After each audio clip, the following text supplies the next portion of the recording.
I opened my eyes in a cold, drafty room in December 1961, realizing I had time traveled. In my past life in 2025, I died suddenly after working 72 hours straight. Now, I was a 13-year-old boy named Wang Ping-an, living in courtyard number 96 near Nanluogushang. I was recovering from a high fever after falling into an ice hole. My mother, Lin Manhwa, brought me a bowl of thin cornmeal porridge. Looking at our cramped 10-square-meter room and impoverished home, I felt the harsh reality of this era. This was the final and most difficult year of the 3-year period of natural disasters. Food was scarce, and my father, a steel rolling mill worker, along with my 2 sisters, lived in extreme frugality. Hearing a noise outside, I looked out the window. In the neighboring courtyard number 95, Qin Huairu was tearfully begging He Yuzhu for his lunchbox, while the first uncle, Yi Zhonghai, stepped in to break up the commotion. Recognizing them from the TV drama Qinmun Shiheiwan, I knew He Yuzhu would end up exploited by the Jia family. Later that afternoon, I saw He Yuzhu's 10-year-old sister, Yu Shui, washing clothes in the freezing cold.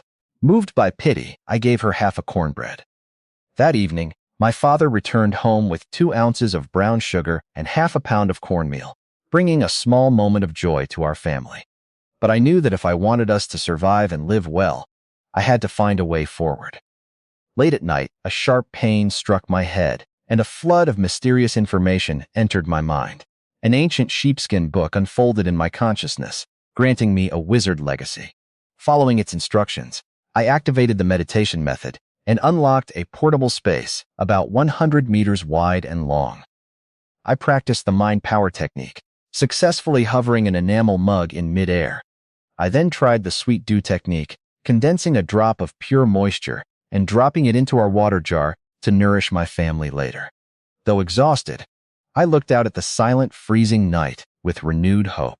Armed with this extraordinary power in 1961, I resolved to keep my abilities secret and ensure my family and those who deserve help live a warmer, better life. I woke up at dawn, driven by intense hunger. To confirm last night was real, I silently cast the sweet dew technique, watching a clear droplet form right above my hand. The power was definitely real. At breakfast, my family shared a frugal meal of cornmeal and sweet potato porridge.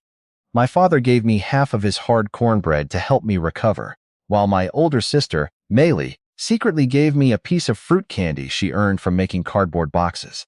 Feeling the deep warmth of my family, I vowed to improve our lives. During the morning, I practiced my mind power technique inside our room. Focusing my mind, I managed to hover an enamel mug filled with water above the table for 3 seconds. The effort exhausted me, but following the sheepskin book's meditation method cleared my thoughts. I tested storing small items, like a textbook, pencil, and eraser, into my 100-meter portable space and taking them back out successfully. Realizing how dangerous exposure would be in 1961, I knew I had to keep this ability completely secret. Later, I secretly added a drop of sweet dew into the warm water for my mother and my younger sister, Lily. They both noticed the water tasted slightly sweet and felt comforting. In the afternoon, I walked to Shichahai under the excuse of strolling along the bank. Focusing my mental energy through the thick ice, I located a large carp swimming underwater. Using telekinesis like an invisible net, I dragged the fish to the shore and pulled it through a small hole I chipped in the ice. I took the 2-pound carp to the supply and marketing cooperative and sold it for 1 yuan plus half a jin of grain coupons. Returning home before sunset, I gave the money and coupons to my mother, claiming I found a frozen fish by the shore. My mother was deeply moved by my help, and my father praised me while reminding me to stay safe. That night, I placed a 1-cent coin into my spatial dimension, treating it as my secret warehouse. Falling asleep to the warmth of the stove, I knew I would take things step by step to build a better future for my family. I headed to Shichahai again, wearing my mother's warm scarf and eating frozen cornbread along the way. While pretending to fish with a crude makeshift rod, I used my expanding mind power technique to locate a large 4-pound carp underwater. I chiseled a hole in the ice and pulled the fish out, surprising the nearby anglers. Afterward, I sold the carp at a grain store for 8 mao and 1.5 jin of grain coupons. Instead of going straight home, I walked to a quiet, secluded bend surrounded by reeds to test my mental energy. Extending my telekinesis to scan the riverbed, I discovered a sunken, rusty iron box buried in the silt. Exercising all my strength, I managed to lift the heavy box onto the ice. Inside, I found 20 gold bars, several fine jade ornaments, a rare lost medical text titled Miscellaneous Records of the Green Bag, and a mysterious pitted black stone that emitted faint energy. I safely stored all the treasures and the empty box in my portable space. The moment the black stone entered the space, it floated up and absorbed itself into the environment. The space expanded dramatically from 100 meters to 300 meters, forming a light gray sky and spawning a crystal-clear spiritual spring in the center. I tasted the spring water and found it far superior to the water produced by the sweet dew technique. Exhausted, I returned home and rested on the Kang bed. That evening, my father brought back 2 ounces of white sugar from his factory's welfare distribution. During dinner, I secretly added a drop of the spiritual spring water to everyone's porridge, making the food taste noticeably better and lifting my family's spirits. Late at night, I carefully examined my new treasures inside the space. Knowing I could not reveal the gold or jade in 1961, I resolved to study the medical book to cover my abilities under the guise of ancient folk remedies. With my mental scanning range, now expanded to 100 meters, I decided to steadily search the nearby alleys for buried artifacts and forgotten valuables, laying a solid foundation to protect and support my family.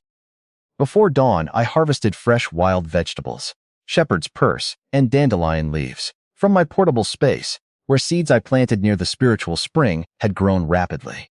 I brought them to my mother, pretending I found them near a cellar in the yard. My mother cooked a porridge with chopped wild vegetables and a tiny pinch of cornmeal. While adding firewood, I secretly added a drop of spiritual spring water to the pot, giving the meal a sweet, rich aroma and delicious flavor that refreshed my whole family. During breakfast, Chin Huairu came to our door trying to borrow half a bowl of cornmeal for her son Bong Gung, recognizing that the Jia family was an endless pit that exploited neighbors. My mother firmly but politely turned her down. My father agreed with her decision, knowing we had to prioritize our own family's survival. Before leaving to paste matchboxes for extra income, my older sister Meili secretly gave me half a cornbread she saved for me. Later, I headed into the alleyways to explore abandoned sites using my telekinetic perception. At an old, deserted courtyard, I located a hidden cellar beneath the main hall floor. Using my mental power, I retrieved 100 Qing Dynasty copper coins, 2 art scrolls, and a sealed jar containing 30 yuan shikai silver dollars. I safely stored these treasures in my secret space to serve as long-term security for my family. On my way back, I encountered He Yushui crying outside courtyard number 95. Her brother He Yuzhu had once again given away his lunchbox to Chin Huairu instead of taking Yushui out for food as promised. I shared my sister's cornbread with the crying 10-year-old girl and encouraged her to focus on growing up and going to school so she could take care of herself. Returning home, I helped my mother air out our patched quilts under the sun. Seeing her hard work, I silently reaffirmed my promise to improve our family's life step by step, protect our resources, and ensure my parents and sisters live comfortably. Returning from Shichihai with 2 frozen crucian carp, I witnessed a drama unfolding in courtyard number 95. He Yuzhu returned with an aluminum lunchbox filled with twice-cooked pork, intending to share it with his little sister, Yushui.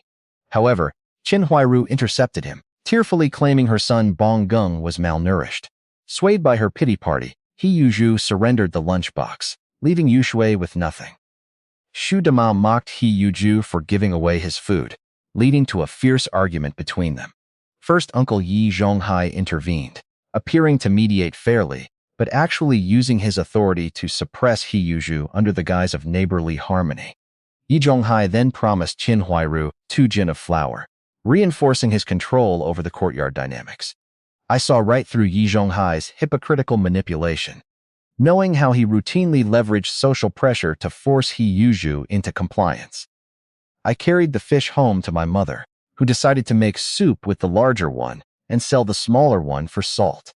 Looking back into the courtyard, I saw 10-year-old Yu Shui doing homework in the cold, wearing thin, ill-fitting clothes. Moved by sympathy, I retrieved an old, outgrown cotton jacket from our cabinet and gave it to her so she could stay warm.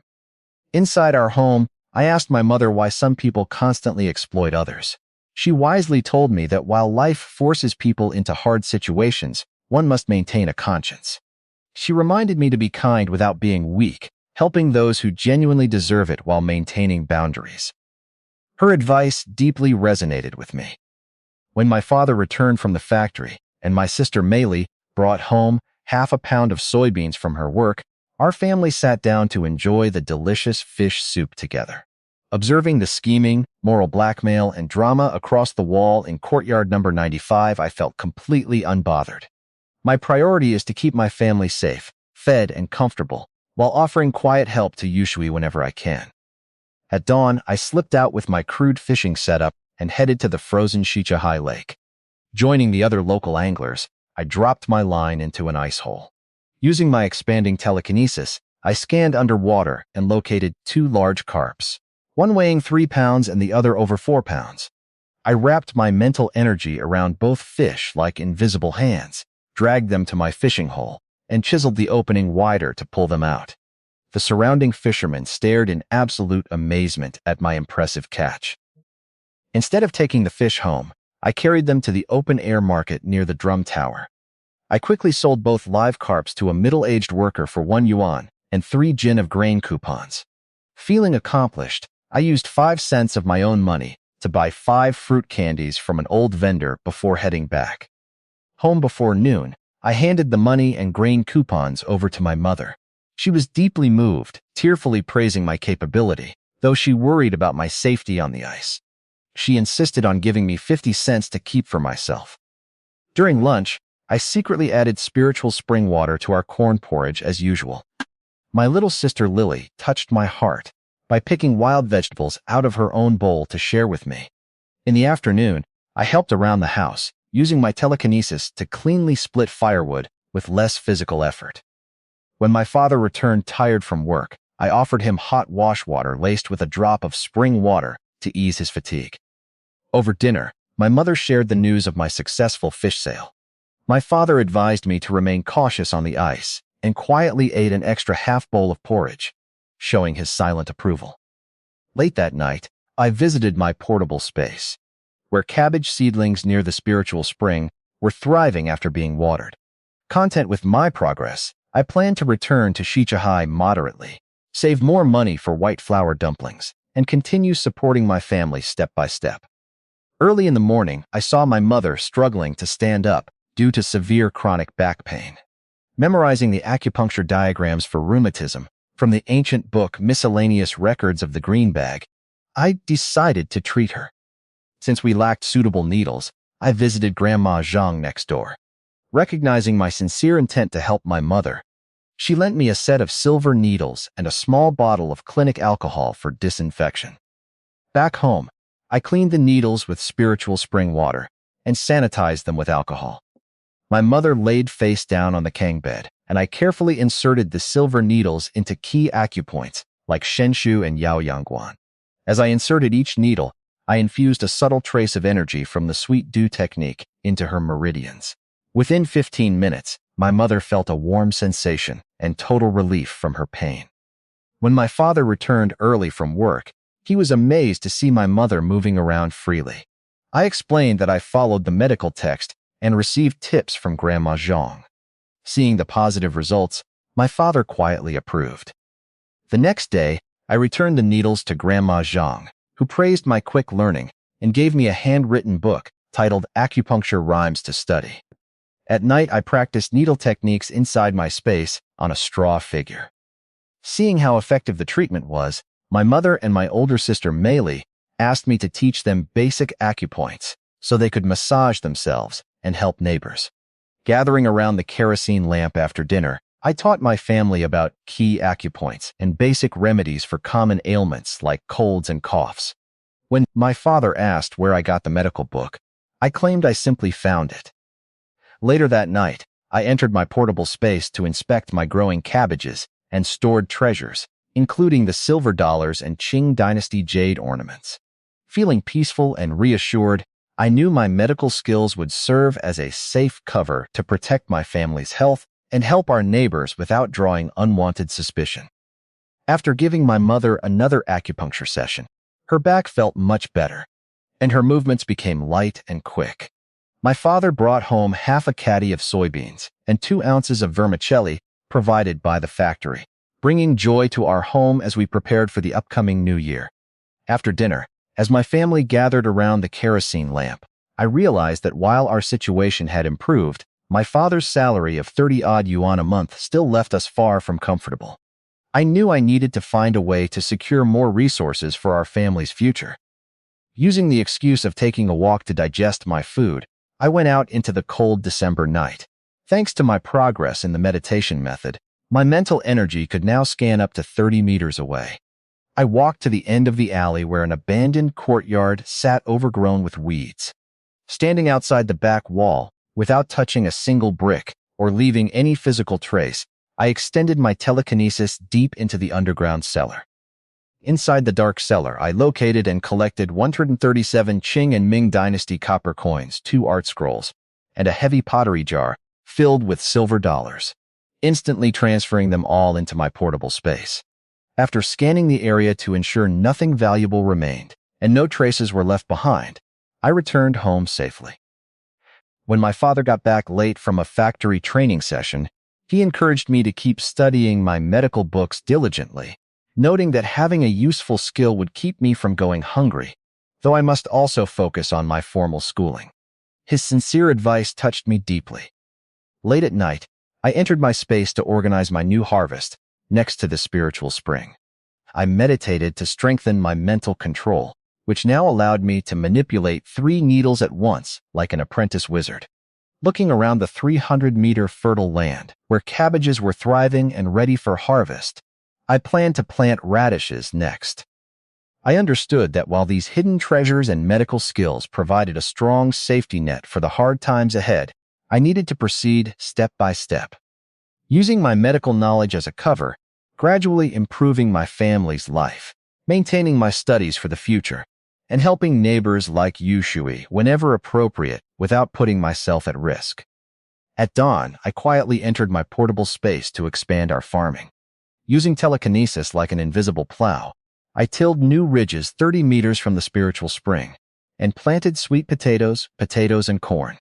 I also checked on 5 chicks I bought last week to test space-based breeding. Feeding them broken rice mixed with spiritual spring water made them grow much faster and healthier.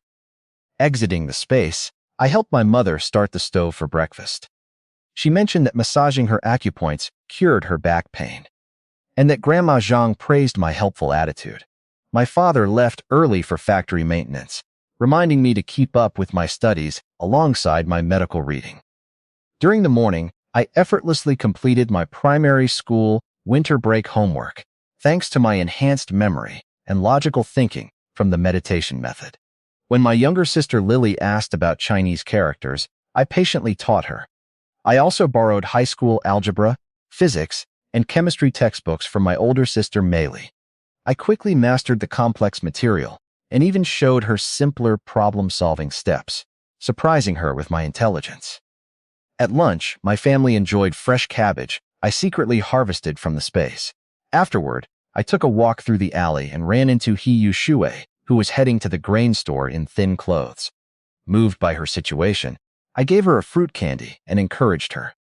That evening, my father announced that the factory was organizing tutoring classes for workers' children, and I agreed to sign up. To boost our dinner, I secretly placed fresh eggs from my space into our kitchen basket, allowing my mother to make delicious scrambled eggs for the family.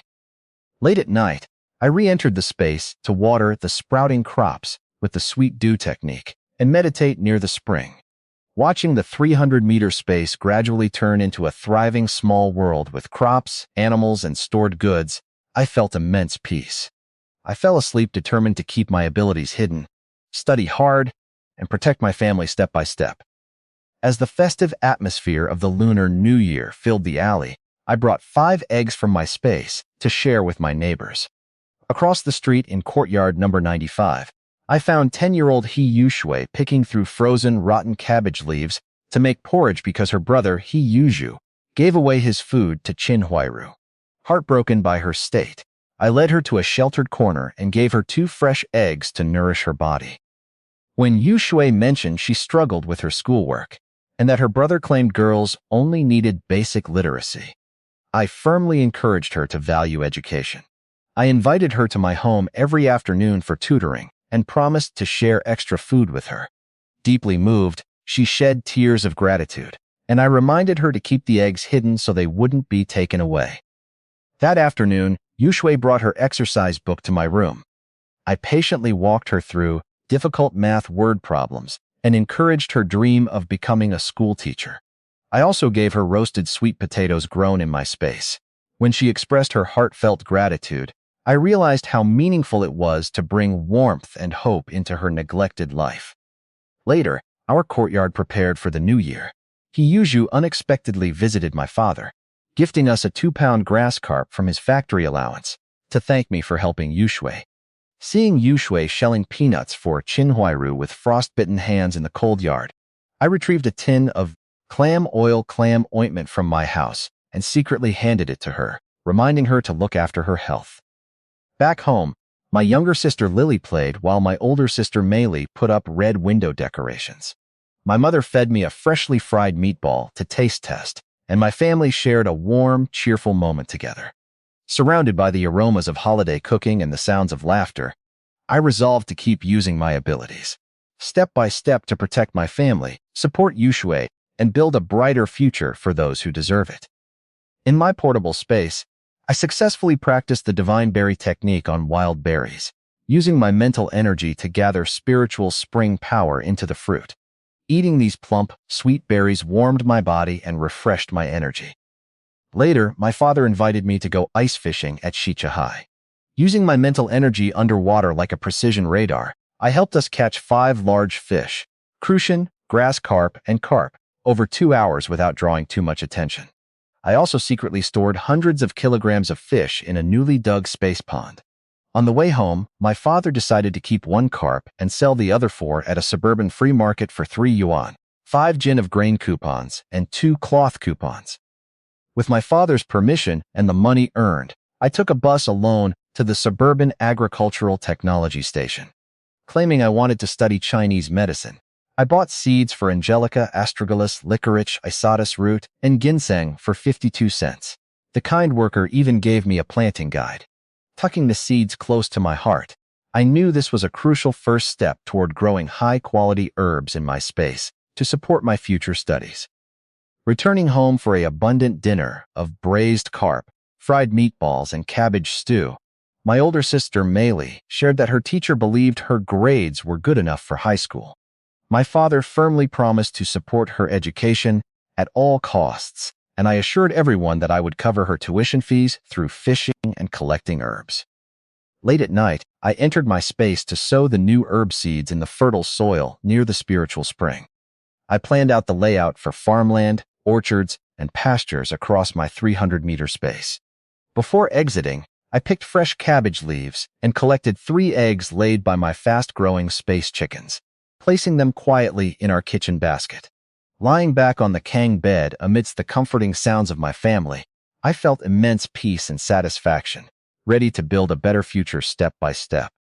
On the 29th day of the 12th lunar month, I met Yuju returning home with an empty lunchbox after giving his braised pork to Chin Huairu. I asked him gently what he ate himself, pointing out that his 10-year-old sister Yu Shui was eating cold cornbread at school in the freezing cold. I reminded him that while Chin Huairu was struggling, he needed to prioritize his own growing sister. I also mentioned casually that I saw Chin Huairu's brother wearing a brand new cotton coat and eating sunflower seeds. My words struck a deep chord in Yuju. Realizing how much he had neglected Yu Shui while Chin Huairu's family benefited, he felt deeply ashamed.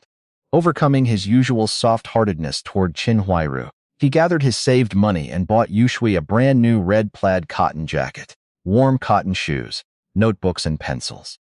When Yu Shui tried on her new clothes and wept with joy, Yuju felt a lump in his throat. He apologized to her for his past neglect and promised that his earnings would go to her first from now on. Qin Huairu watched this change in shock and anxiety, noticing He Yuju's sudden emotional distance. That evening, He Yuju cooked a nutritious meal of stir-fried cabbage with pork and egg custard for Yushui.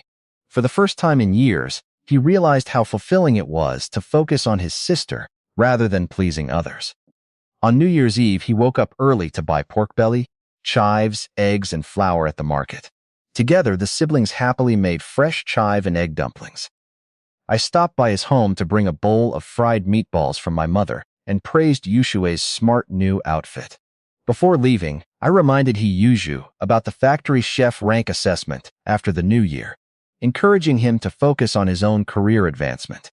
He Yuju took my advice to heart, resolving to raise his salary, support Yushui through higher education, and live a sensible life focused on his true family. On the morning of New Year's Eve, I visited the Xinhua bookstore and bought medical texts alongside an introductory book on Bajiquan martial arts. Recognizing that my 13-year-old body lacked physical strength, I wanted martial arts to complement my mentally taxing mind power technique. Afterwards, I went to a city outskirts junkyard and found several old medical books. The kind, lame shopkeeper gave me a set of genuine silver needles left by his doctor father, encouraging me to save lives.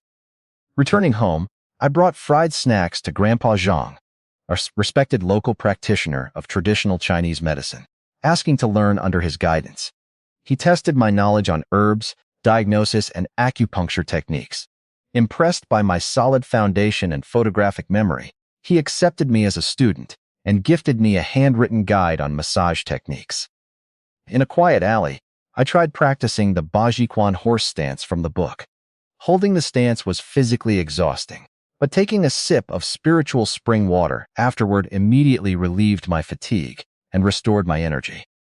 Passing courtyard number 95, I saw Qin Huairu's mother-in-law, Jia Zhangxi, making a loud public scene to force He Yuju to give her money for Bonggeng's schooling, while claiming Yushui didn't need an education.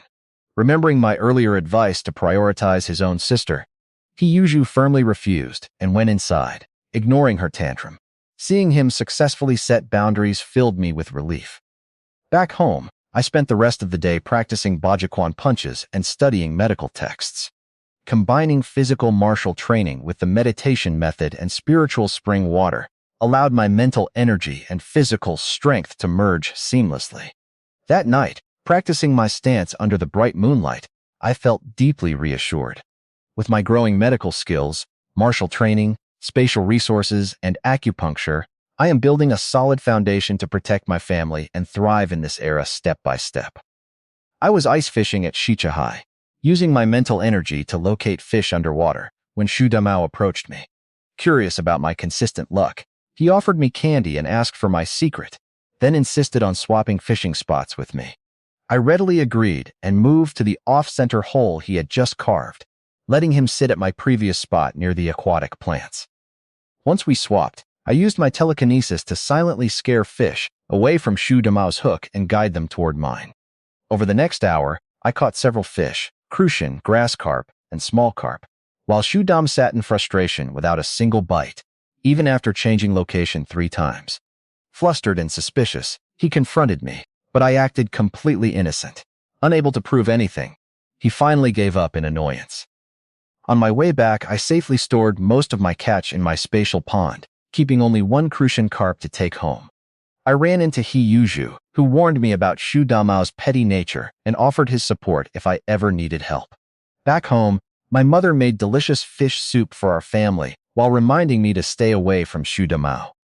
After dinner, my father gave me a set of old tools, a wrench, pliers, and a screwdriver, encouraging me to practice practical skills and stay consistent in my studies. He also assured me he would protect me if Shu Damao tried to cause any trouble. That night, I practiced Bajiquan stances in my room under the moonlight, restoring my energy with spiritual spring water. From my window, I saw Shu Damao return home empty-handed, complaining to Qin Huairu that something fishy was going on with my fishing skills. Unbothered by his suspicions, I visited my space to check on my growing medicinal herbs and crops, determined to remain discreet and keep building my strength for the future.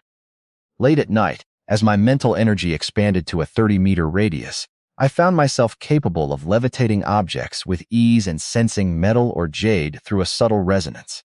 Recalling a local rumor about a sunken Republic-era cargo ship, I slipped out of our house and scaled the courtyard wall to explore the nearby moat. Squatting by the sheltered embankment, I cast my mental perception through the ice and silt into the dark riverbed. Using telekinesis like an invisible hand, I first uncovered 12 silver ingots totaling several hundred taels, including a 50-tael Guangxu-era official ingot.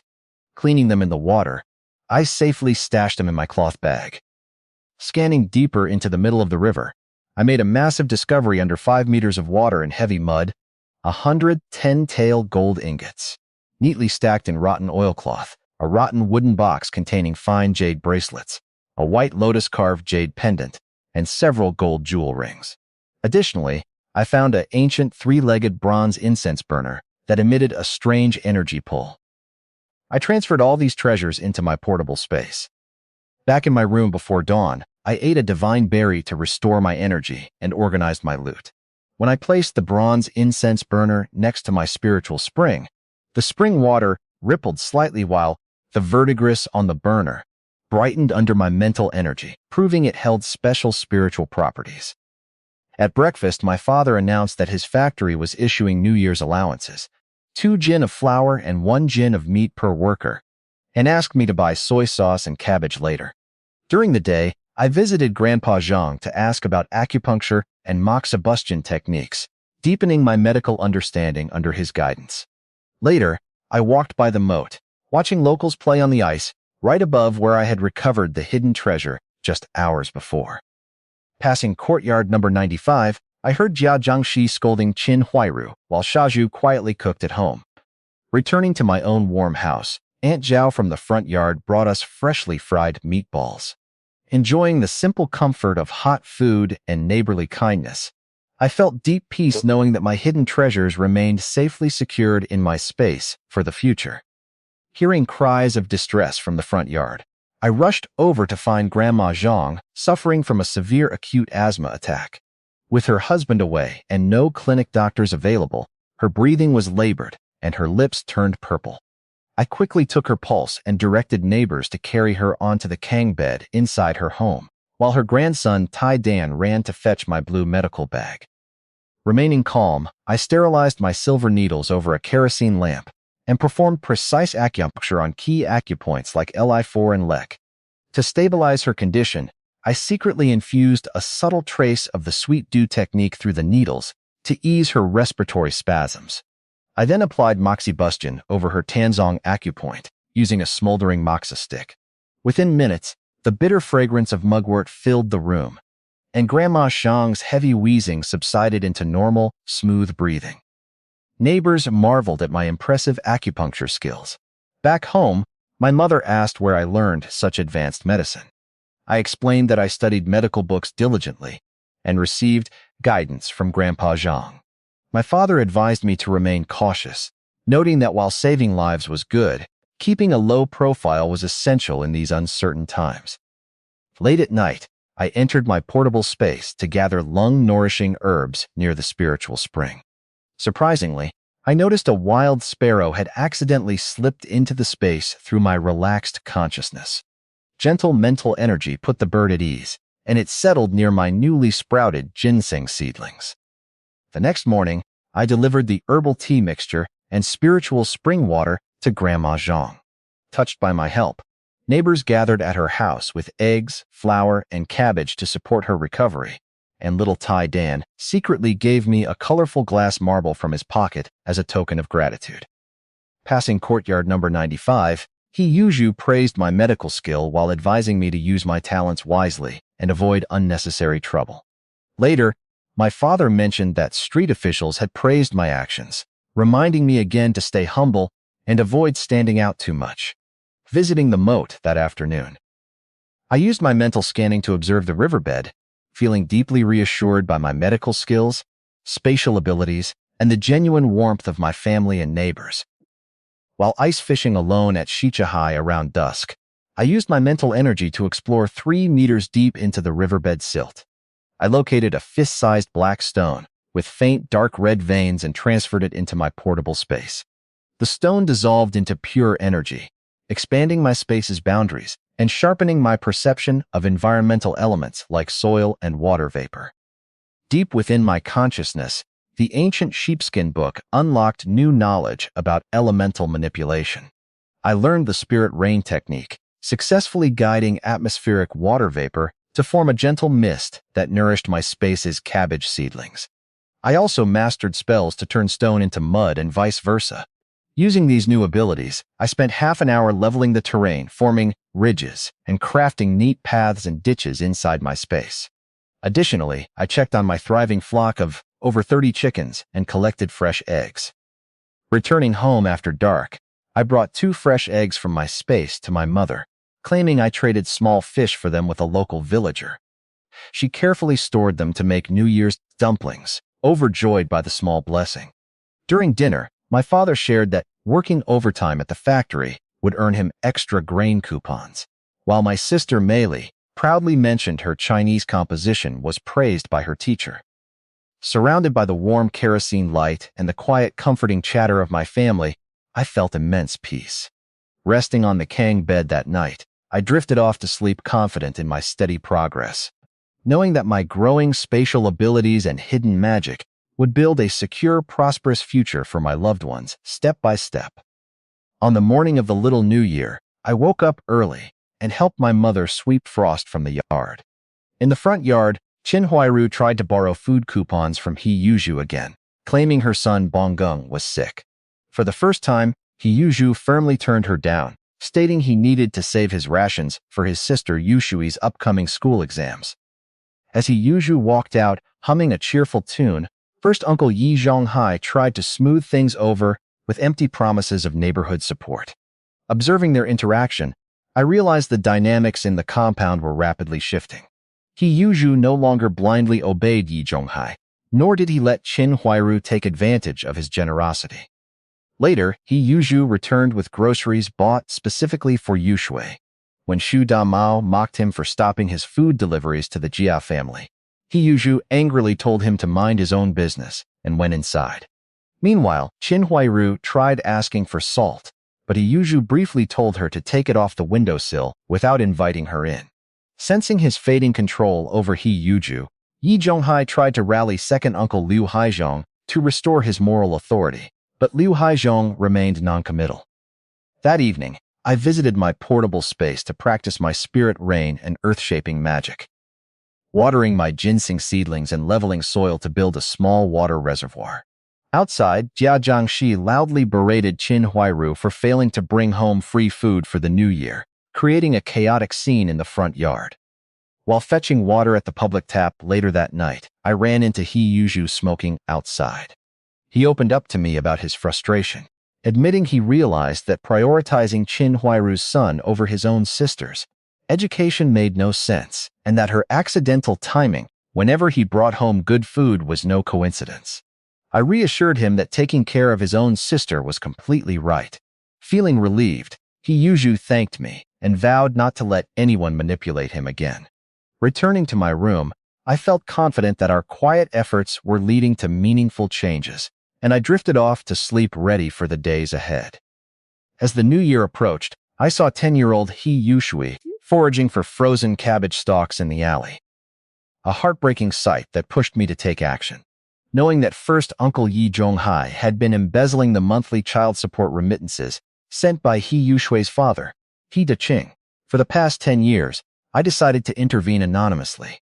Using my left hand to disguise my handwriting, I wrote a detailed denunciation letter to the sub-district office, exposing Yi Zhonghai's theft and neglect of the orphan. A few days later, the sub-district office investigated and confirmed the truth. Yi Zhonghai was publicly stripped of his title as first uncle, ordered to refund all embezzled funds with interest within a month, and forced to make a profound apology. Management of the courtyard was transferred to Liu Haizhong and Yan Bugui, leaving Yi Zhonghai's moral authority utterly shattered. That evening, He Yushui came to my house bringing a bowl of steamed pork dumplings made by her brother. He Yuzhu had gone to the post office, recovered the accumulated funds, and promised to provide for her properly from now on. The little girl's eyes shone with tears of joy as she thanked me quietly, knowing I was behind her turnaround. Later, I heard Hiyuju firmly reject another request for help from Chinhuiru, stating he now had to focus entirely on his sister. Back in my room, I felt deep peace knowing justice had been served. With the corrupt first uncle deposed, Hiyushui provided for, and my family safe and warm, I drifted off to sleep, ready to face whatever came next. On Lunar New Year's Eve, our household was bustling with activity from the early dawn. While my father chopped firewood, my mother prepared large batches of fermented dough and a precious 2-pound block of pork belly given by his factory. I helped knead the dough and fetched cabbages from the cellar, while my sister Maylee swept the yard and little Lily eagerly awaited her new cotton jacket. By midday, 2 pots of snow-white, fluffy steamed buns were ready, followed by the serious task of wrapping plump pork and cabbage dumplings around the Kang table. As dusk fell, we sat down for our reunion dinner. In the warm glow of the kerosene lamp, my mother served our feast, a rich stew of cabbage and tender pork belly, a golden plate of scrambled eggs, and delicious homemade dumplings. My father poured a small cup of loose liquor to celebrate surviving the year safely, while my sisters and I savored every bite. Amidst our meal, Hiyushui visited to deliver a bowl of freshly made dumplings from her brother Hiyuju, and I reciprocated by giving her 2 large white steamed buns to share. After dinner, my father lit a long string of firecrackers in the courtyard, filling the air with popping red confetti and festive smoke. As fireworks exploded across the distant sky, I quietly tested my mental energy, feeling my perception easily expand to a 50-meter radius. Observing my family laughing and celebrating together, I felt profound peace. Later that night, as my family fell asleep, I entered my portable space.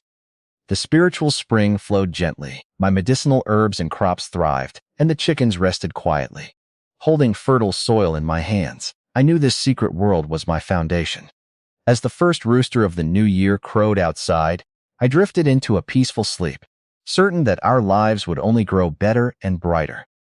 On the 8th day of the first lunar month, my mother Lin Manhwa suffered a severe coughing fit that persisted through the night. With my father's approval, I took 2 yuan and set out for the Hall of Benefiting the World Pharmacy on Gulu East Street to get lung-soothing medicine, picking up star anise for Hiyuju along the way. Inside the dim, herb-scented pharmacy, I handed the pharmacist a custom prescription I modified from miscellaneous records of the green bag. While waiting, I noticed a bright, calm young girl in a dark blue cotton jacket named Lin Shuyao. She was reading Ode to Medicinal Properties and briefly confused a blurry character for warm instead of cold, though she quickly realized her mistake. When the pharmacist mentioned her grandfather was the respected veteran traditional Chinese medicine practitioner, Old Master Lin, I realized she came from a prominent medical family. As Lin Shuyao received her grandfather's blood-nourishing prescription, she noticed my medicine and softly pointed out that my cough remedy was missing loquat leaf to be truly effective. She also accurately diagnosed that my mother's cough was worse at night due to dry lungs. Impressed by her deep knowledge and piercingly bright eyes, I thanked her for her guidance. Afterward, I also purchased a couple of old medical books from a used bookstore. Outside in the falling snow, I ran into Lin Shuyao again under an old locust tree. We briefly discussed the properties of herbs, and she displayed a sharp, independent intellect, noting that blindly following books was worse than having no books at all. Before parting ways, she surprised me by softly asking if I had deliberately projected my thoughts about coptis root in the pharmacy, leaving me wondering if she also possessed some form of sensory perception. Returning home, I brewed the medicine with the added loquat leaves. That night, I secretly enhanced my mother's drinking water with spiritual spring water and lung-nourishing herb essence from my space to accelerate her healing. Lying in bed, I found myself captivated by Lin Shuyao's sharp intellect and our mysterious encounter, while deep in an alley, Lin Shuyao similarly held a warm jade pendant, wondering if we would cross paths again. On the 15th day of the first lunar month, the Lantern Festival, our home filled with the scent of herbs, mingling with the sweet aroma of glutinous rice. While my mother cooked sweet glutinous rice balls, I studied a recipe for nourishing essence powder in the classic of herbs and needles, which combined mild herbs like astragalus, angelica, goji berries, poria, and licorice to gently boost qi and blood without harsh side effects. Sinking into my portable space, I harvested portions of astragalus root, angelica leaves, goji berries, poria, and licorice root from my thriving herb garden, sealing the cut plants with the sweet dew technique so they would continue growing. Back in my room, I used a heavy stone mortar to grind the ingredients into a fine powder and sifted it clean. Using a small tin charcoal stove, I carefully roasted the powder over gentle embers while employing my mental energy as an invisible sensory probe to monitor the heat and ensure the herbs were evenly dried without scorching. After roasting, I added a tiny drop of spiritual spring water to bind the powder slightly into a moist, fine sand texture, successfully completing my first batch of nourishing essence powder and storing it in a small porcelain jar. During our Lantern Festival meal, my mother served sweet sesame-filled glutinous rice balls. Afterward, I presented the powder to my parents, explaining it was a mild tonic made from common herbs to gently strengthen their health. Though initially hesitant, they agreed to try it. I also used my space's spring water to ensure my mother's cough continued to improve. Later that evening, I studied my newly acquired medical books by the lamp, then checked my space, using the sweet dew technique to water my recovering herb garden. Watching my plants grow under my care gave me a profound sense of accomplishment, reinforcing my belief that using these abilities to genuinely improve my family's lives is the true essence of my path forward. As the weather warmed in early spring, Shichihai began to thaw. While quietly ice fishing, I observed the neighborhood dynamics. Hiyuju was working hard and saving money to fund his sister's schooling, despite Shu Damao's taunts. Soon after, Qin Huairu approached Hiyuju, playing the victim to return mended work clothes and subtly reestablishing emotional ties. Although Hiyuju initially resisted, he eventually gave in, showing that Qin Huairu's soft tactics still held some sway, even as he prioritized his sister. Meanwhile, in the compound, the deposed first uncle Yi Zhonghai attempted to reclaim his moral authority. Collaborating with second uncle Lu Haizhong and third uncle Yan Bugui under the guise of neighborhood assistants, and establishing rules, Yi Zhonghai tried to rehabilitate his image and quietly resume supporting the Jia family. However, the neighbors remained skeptical and distant, remembering his exposed embezzlement. Shu Damao also strutted around the courtyard, loudly distributing wild mushrooms and walnuts from the countryside to various neighbors, while casting triumphant glances toward Hiyuju's closed door. In private, my parents continued taking the nourishing essence powder I prepared, and their health visibly improved. I visited my portable space to harvest my first batch of matured astragalus roots and other herbs, storing them in my warehouse alongside my growing inventory of resources. That evening, hearing Hiyuju patiently teaching Hiyushui how to use an abacus next door, I felt encouraged that things were moving in the right direction. Before bed, I practiced my meditation method, expanding my mental perception across the courtyard. Listening to the quiet sounds of life settling down for the night, I reflected on how everyone in the compound, from the scheming adults to the waking workers, was navigating their own paths. Secure in my own growth and my family's well-being, I peacefully drifted off to sleep. On the second day of the second lunar month, as the dragon raised its head, I realized my mental energy growth had entered a plateau. Desiring to break through this elementary apprentice bottleneck, I knew morning and evening meditation alone were no longer enough. I needed stricter training for precise control and expanded sensory range. During algebra class, I secretly practiced fine motor skills by using 3 sewing needles suspended above my palm. Focusing my split mental energy, I forced them to move in sync, form shapes, and even simulate the delicate action of threading eyes. Though an unexpected teacher prompt nearly made me drop them, I persisted through repetitive drills until I successfully mastered the multi-needle control. Later, I learned from my deskmate that our school was organizing a month-long labor trip to the countryside at the end of the month, which I secretly noted as a great opportunity to train undisturbed in a quiet environment. After school, I visited the recycling station and bought a copy of the Barefoot Doctor's Manual from Old Sun, along with a handful of old alarm clock springs and rusty ball bearings to use as training props. At home, while helping my mother air out quilts and chopping firewood, I pushed my mental perception to its 50-meter limit, learning to distinguish individual sounds from crawling ants and whispering neighbors to the beating of my own heart. The intense focus left me starving, so I replenished my energy with a space-grown divine berry and a cornbread.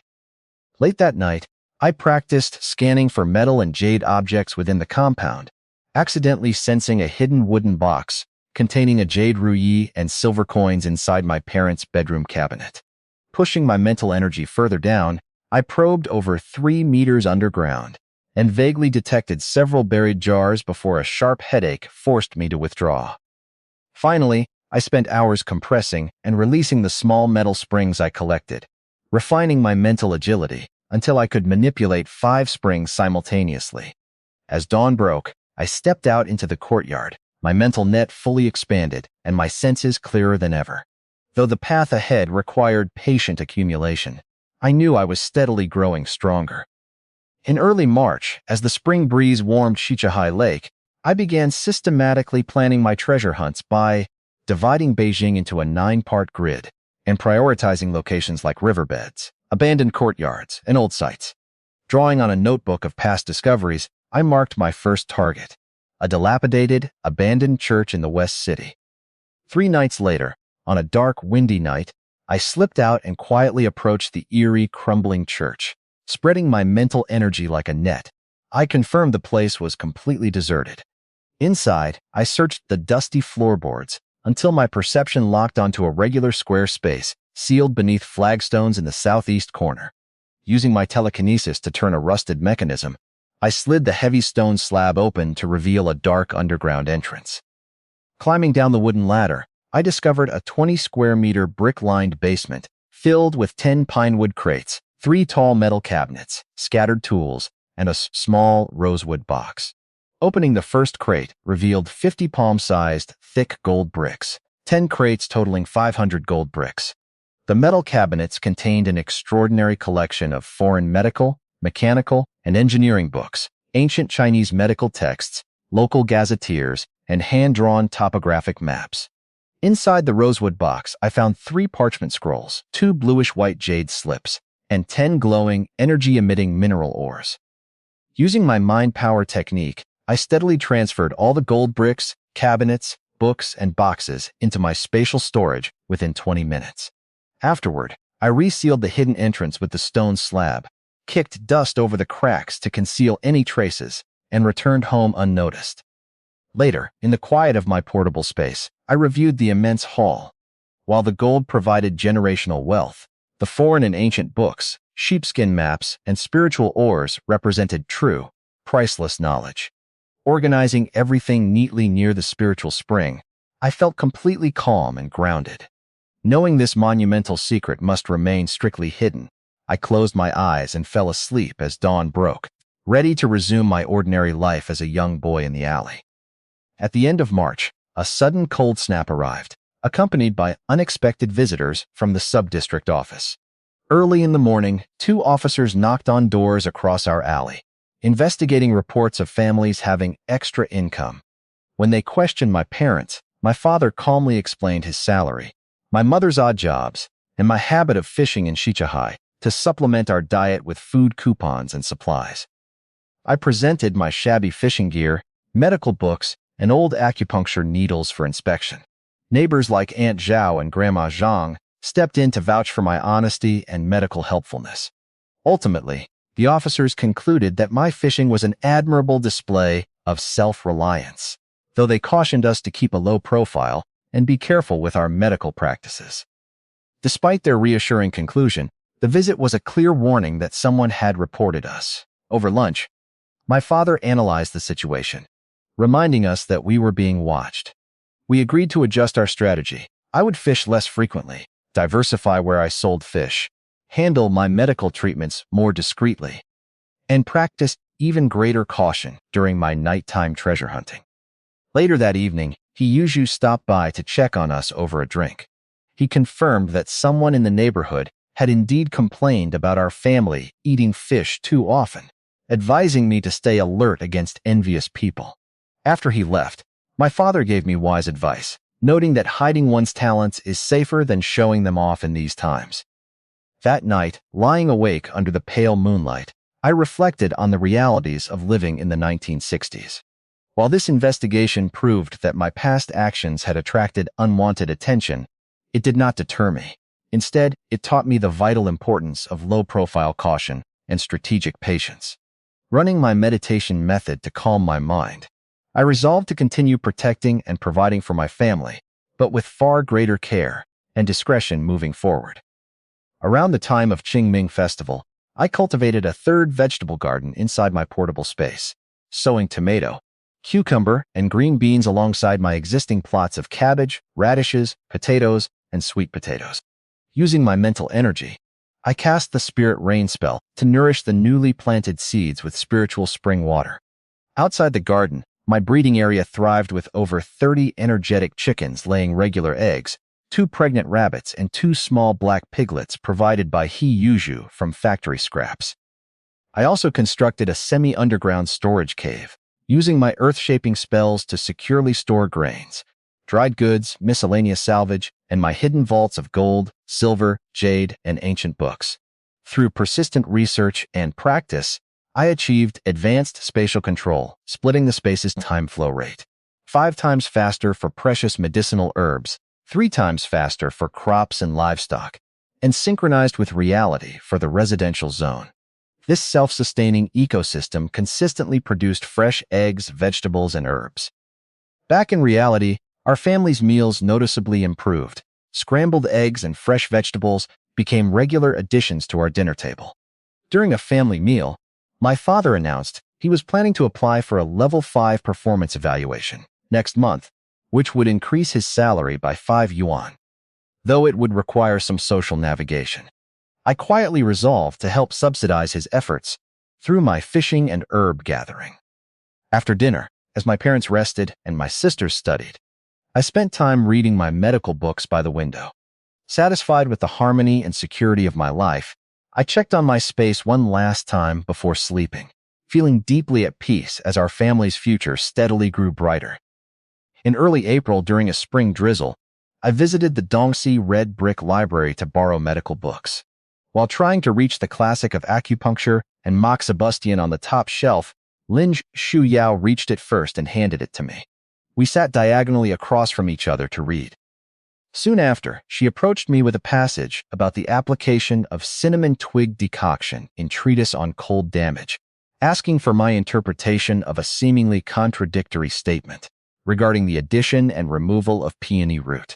Drawing upon medical principles from my past life and recent studies, I explained that differences in pathogenesis, such as bloating versus pure pain, dictated whether peony was added or removed. We engaged in a deep, lively medical discussion, analyzing formulas like Azure Dragon decoction and exploring pulse diagnosis, exterior syndromes, and interior conditions. Impressed by my insights, Lin Shuyao asked where I learned my ideas, and I vaguely attributed them to my grandfather and self-study. Before leaving, she proposed we meet again on the 3rd day of next month to discuss acupuncture tonification and sedation, which I readily agreed to. Returning home, I tutored He Shui with her math homework, noticing her great academic progress thanks to the new school supplies He provided. Later, He gave me a bowl of pear soup and complained that Xu Damao was spreading gossip about our family's meals, while Qin Huairu was once again trying to win him over with domestic favors. He admitted he was learning to harden his heart for his sister's sake. That evening, I enjoyed dinner with my family, listening to my parents and sisters chat happily about school outings and factory updates. Reflecting on my stimulating encounter with Lin Shuyao and the steady improvement in my family's life, I felt grounded and motivated, eagerly looking forward to our upcoming study session. In early May, as huaihua flowers bloomed across the alley, my older sister Meili returned from school with heartbreaking news. Her teacher informed her that after graduating junior high, she could only become a factory apprentice, help at home, or, if she had the money, apply for high school, which cost 15 yuan a year plus accommodation.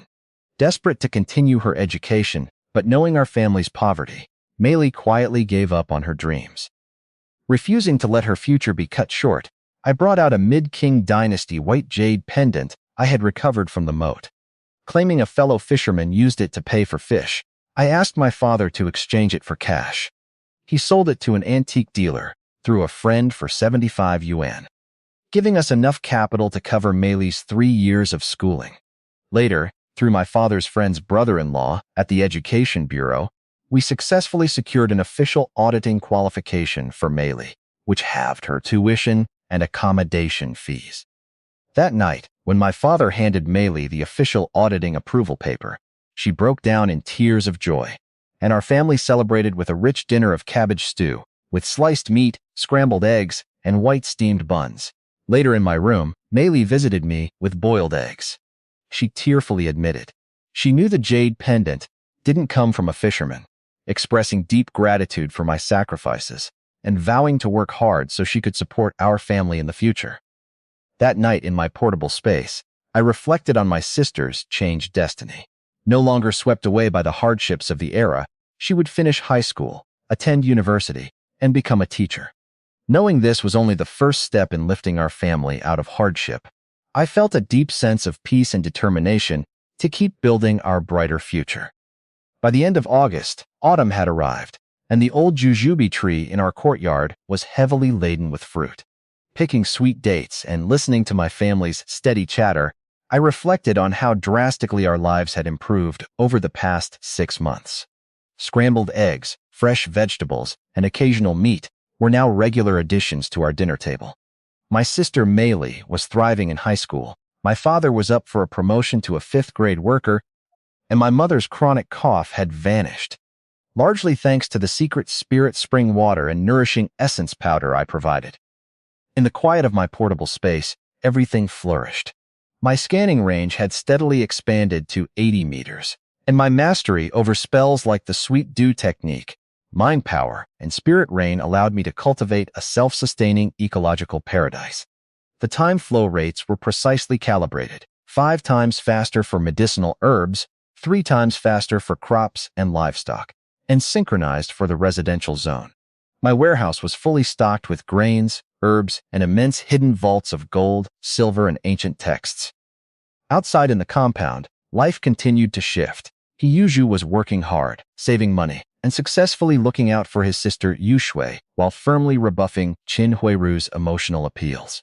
Meanwhile, the deposed first uncle Yi Zhonghai was completely isolated and powerless, while Xu Damao strutted around showing off small business earnings. Everyone was navigating their own path, and I remained both an observer and a quiet guardian. Before sleeping, my thoughts occasionally drifted to Lin Shuyao, the brilliant medical student I met at the library, wondering when we might cross paths again. Sensing that my mental energy was approaching a breakthrough toward becoming a junior wizard, and mindful of the shifting currents of the era, such as the looming movement down to the countryside, I knew greater challenges lay ahead. Yet, I felt deeply at peace. From the freezing winter of 1961 to the recovering autumn of 1962, I had used my wizard legacy and spatial secrets not to show off, but to silently protect my family and improve our lives. With mundane tasks, steady growth, and quiet security, this was my world, and I would continue to safeguard it in silence. In early September, as the mornings grew chilly, I sat on my bed with my craft paper notebook to plan my next phase of exploration. Reviewing my past discoveries, I divided Beijing into a 3x3 grid centered around our courtyard in Nanluoguxiang and established a disciplined system. I would systematically search a new location every 10 days late at night, prioritizing riverbeds, abandoned courtyards, and old sites while strictly avoiding inhabited homes. I marked the Shichihai extension, specifically old wharves and deep river silt, as my target for early September.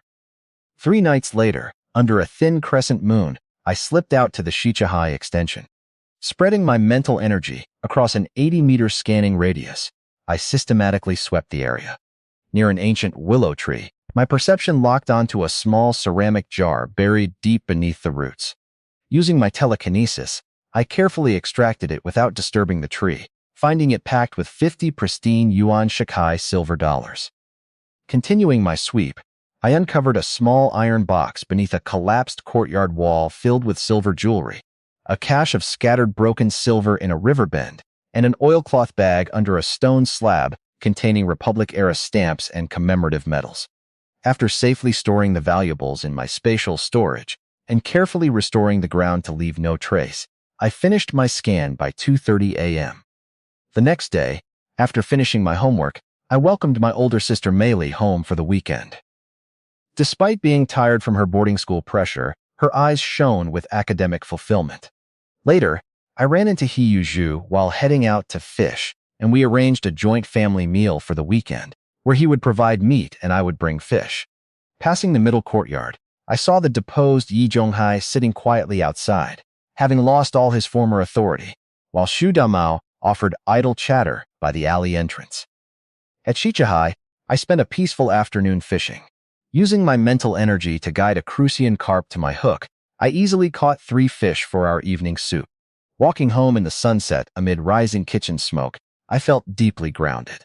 For me, nighttime treasure hunting and spatial secrets were reliable safeguards, but my daily life with my family remained my true foundation.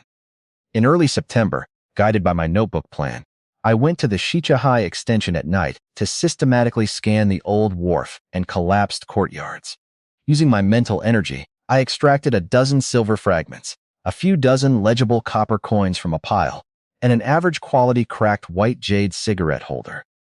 However, just as I was about to finish, my perception locked onto a very faint, rhythmic energy fluctuation, buried deep in the river silt under a large rock. Fishing it out with my telekinesis, I uncovered a fist-sized, matte black stone with dark red veins and faint stellar trajectories. Sensing its mysterious energy resonance, I pocketed it and returned home before dawn. Once inside my private space, I dropped the black stone into the spiritual spring. The stone immediately lit up with a warm, understated red glow, transforming into strands of pure energy that dissolved into the water, soil, and air. This release triggered a massive spatial upgrade. The spring's flow visibly increased into a gushing stream. The water became clearer and sweeter with concentrated spiritual qi, and the spatial boundaries noticeably expanded. Drinking the enhanced spring water instantly cleared my fatigue and refreshed my body and mind. I realized that while gold, silver, and jade artifacts provided wealth and security, my space truly craved special, energy-containing items like meteorite iron, ancient ores, and spiritual artifacts to grow. After using the upgraded spirit spring water to nourish my thriving medicinal herb garden, I rested peacefully. This discovery fundamentally shifted my treasure hunting strategy. I would now actively search for special energy items alongside traditional wealth, fueling both my spatial development and my own wizard path forward. In late September, as autumn winds brought a cool drizzle, I read an old local chronicle mentioning a ruined Qing dynasty prince's mansion in the western part of the city. Later used as a warehouse before being entirely abandoned, it was rumored to hold a secret treasure. Deciding to investigate, I noted it down as my next target. That evening, under the cover of a light rainy night, I walked over half an hour to reach the dilapidated Shicheng courtyard. Spreading my mental energy across an 80-meter scanning radius, I confirmed the place was completely deserted. Near a withered old locust tree, my perception locked onto a hollowed stone slab concealing a secret entrance. Pulling a rusted iron ring wrapped in tree roots, I slid open the heavy stone and climbed down a steep stone staircase into a dry, brick-lined basement. The 20-square-meter underground chamber held an astonishing fortune. On one side sat 20 camphor wood crates secured with brass locks, holding 1,000 official silver ingots and 1,000 gold ingots, alongside compartments of precious jade and brocade-boxed jewelry. On the other side were 5 tall metal cabinets packed with thread-bound historical records like the Yongd Encyclopedia, rare medical texts, classical literature, and classified family documents. Additionally, the chamber contained exquisite rosewood display shelves holding Xuande period blue and white porcelain vases, Duan inkstones, and a complete set of intricately carved mahogany furniture. Using my mind power technique, I methodically transferred every single crate, cabinet, porcelain piece, and furniture set into my portable space within half an hour. After carefully resealing the secret entrance, I kicked mud and weeds over the cracks to erase all traces and returned home unnoticed. Back in my room, I checked my space and found that my previous meteorite iron had almost completely melted, further expanding my spatial boundaries to roughly 350 by 350 meters while concentrating the spiritual chi. With my warehouse now overflowing with priceless historical texts, art, and immense wealth, I felt deeply grounded. Recognizing that these treasures must remain strictly hidden, I washed up and drifted off to sleep, ready to continue my quiet journey of accumulation. In early October, I sat in the library studying Major Achievement when Lin Shuyao approached and asked a subtle question about the warm medicine harmonizes principle in Lingui Jugan decoction from the Jingqi Yaolue. I explained that the warm property refers to the overall therapeutic potential rather than every single herb, using a military strategy metaphor that drew a rare, soft smile from her. She then invited me to visit her grandfather, an esteemed veteran traditional Chinese medicine practitioner. The following afternoon, I arrived at Old Master Lin's quiet courtyard near ZC North 3rd Street. Sitting in the scholarly main room, the elderly doctor tested my medical knowledge with rigorous questions about treatise on cold damage and Da Cheng Chi Tong formulas, exploring complex pathogenesis, variable pulses, and clinical applications. I calmly and accurately answered his questions, drawing upon my deep studies.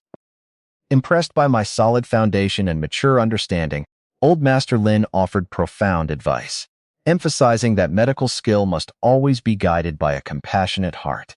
He then instructed Lin Shuyao to retrieve his personal set of silver acupuncture needles, which he had used for 40 years, and gifted them to me to support my studies. As Lin Shuyao walked me to the door, she remarked that her grandfather rarely praised anyone and shared her own observation that my eyes held a deep, unshakable composure, unlike any ordinary teenager. Bidding her farewell, I walked home clutching the heavy wooden box of heirloom needles in the setting sun. While realizing that my unusual composure might attract notice, I felt deeply honored by the legacy entrusted to me and eager to continue my path in medicine. In mid-October, I began practicing basic alchemy inside my spatial realm using discarded jade scraps, fine-tuning their internal crystal structures with my mental energy, and carving micro-runes to create a constant temperature jade pendant. Next, I harvested natural wood from my space's old locust tree to craft soothing spirit-calming bracelets. I mailed one to my sister Maylee at boarding school, gave the jade pendant to my mother, and kept a bracelet for little Lily to help her focus. Later, visiting the scrapyard, I collected thick iron sheets, copper bars, and rusted bearings. Back in my space, I used fire control and metal shaping techniques to forge a practical insulated lunchbox and an advanced non-stick cooking pot for my family.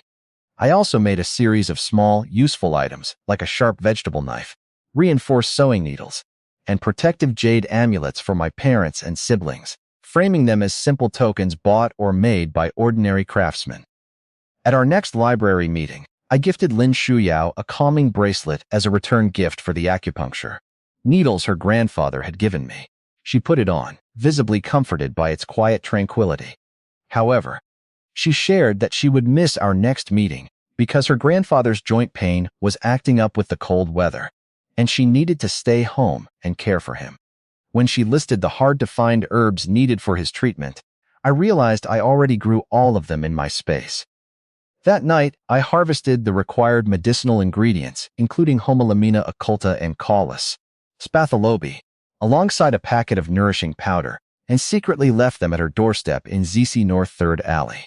Looking back, while mastering alchemy required intense focus and mental effort, being able to create practical, everyday items that brought warmth and genuine help to my family and friends made all the effort truly worthwhile. In late October, as the weather rapidly chilled, I returned home with 2 crucian carp I had scooped out using my mind power technique. Upon entering Nanluoguxiang, I encountered a massive commotion in number 95 courtyard. He Yuju was angrily confronting First Uncle Yi Zhonghai, holding up official records from the sub-district office. He accused Yi Zhonghai of embezzling public maintenance funds meant for roof repairs, exposing a 15.5 yuan discrepancy. Backed by other residents like Zhao Tieju who had been wronged, He Yuzhu firmly declared he was done with Yi Zhonghai and threatened to involve the police if the missing money wasn't returned, effectively shattering Yi Zhonghai's authority once and for all. The next morning, I visited ZC North 3rd Street to check on Old Master Lin. His legs had greatly improved thanks to the high-quality herbs I provided. During our chat, Lin Shuyao quietly asked if the commotion at my courtyard concerned me, and when I left, she gifted me a small bag of homemade jujube paste pastries as a token of appreciation. Upon returning to our alley later that day, I found Officer Li from the sub-district office investigating the courtyard. He sternly ordered Yi Zhonghai to bring all financial records to the office the next morning for a formal audit. Watching Yi Zhonghai stagger back to his house in defeat, I knew his moral reign in the compound was permanently over. That evening, my father confirmed that the scandal had already reached his factory, meaning Yi Zhonghai would likely face severe ideological and professional demotions. Later that night, inside my portable space, I enjoyed Lin Shuyao's sweet pastries while tending to my thriving medicinal herb garden. While the courtyard was undergoing a massive shift, these dramatic events were merely background noise to me. Secure in my quiet life, my growing space, and my family's well-being, I rested peacefully, ready for whatever tomorrow would bring. In early November, as Beijing experienced its first light snow, my father shared that Yi Zhonghai's factory punishment was finalized, stripping him of model worker awards and promotional opportunities for 3 years. Later, visiting the scrapyard under the guise of finding metal for a broken hoe, I used my mental energy to stop a pickpocket on the crowded bus. At the yard, I purchased a mysterious black crystal along with meteorite iron, mithril copper, and lapis lazuli from Old Sun. Back in my portable space, I discovered the black crystal was a rare spirit-nurturing stone. When placed near the spring, it condensed dew that rapidly restored and purified my mental energy. I also noticed that plants near the stone grew at an accelerated rate, realizing the stone distorted the temporal flow of its surroundings.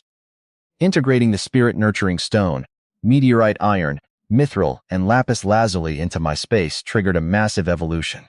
The space expanded to over a square kilometer with rolling hills, and the spring transformed into a half-acre nourishing spirit spring pool.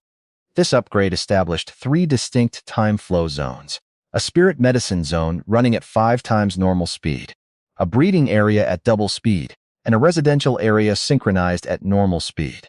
The pool also continuously condensed potent, nourishing spirit dew. To celebrate payday, I brought out a fat rabbit from my space for a family dinner. Later in December, I even harvested a sweet, off-season watermelon grown in the accelerated zone, astonishing my family when I served it on a freezing winter day.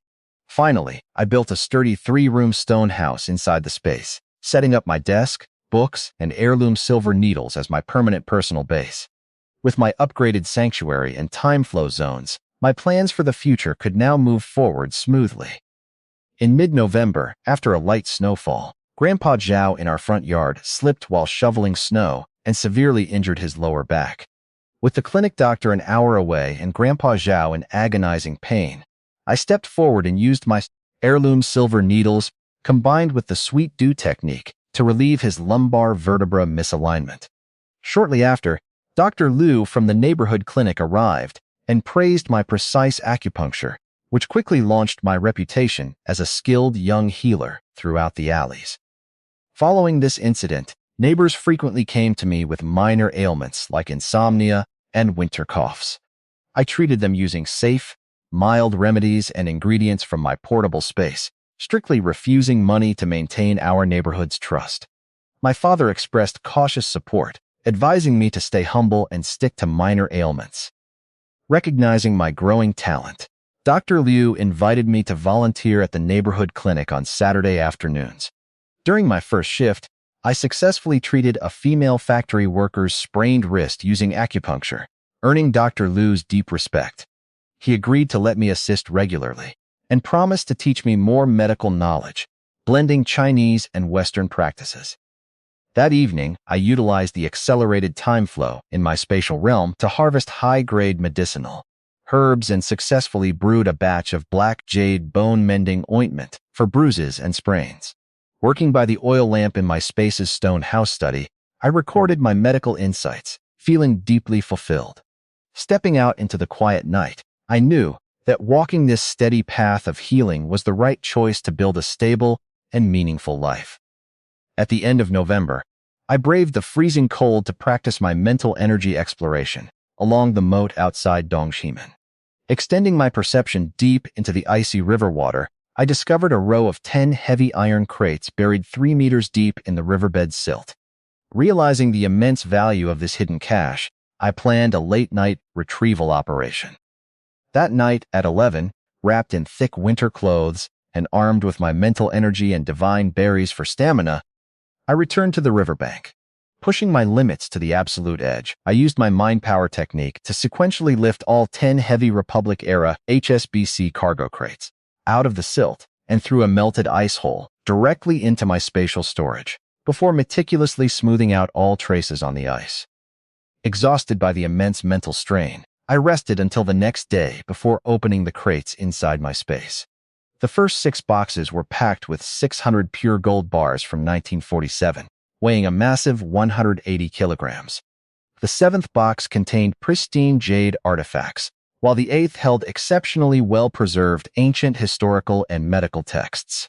The 9th box contained high-end daily items, and the final 10th box held 3 extraordinary items: a rare honeycomb meteorite containing void gazer components, a hand-drawn topographical map of ancient Beijing and surrounding areas, and a wooden box containing 12 encrypted jade slips.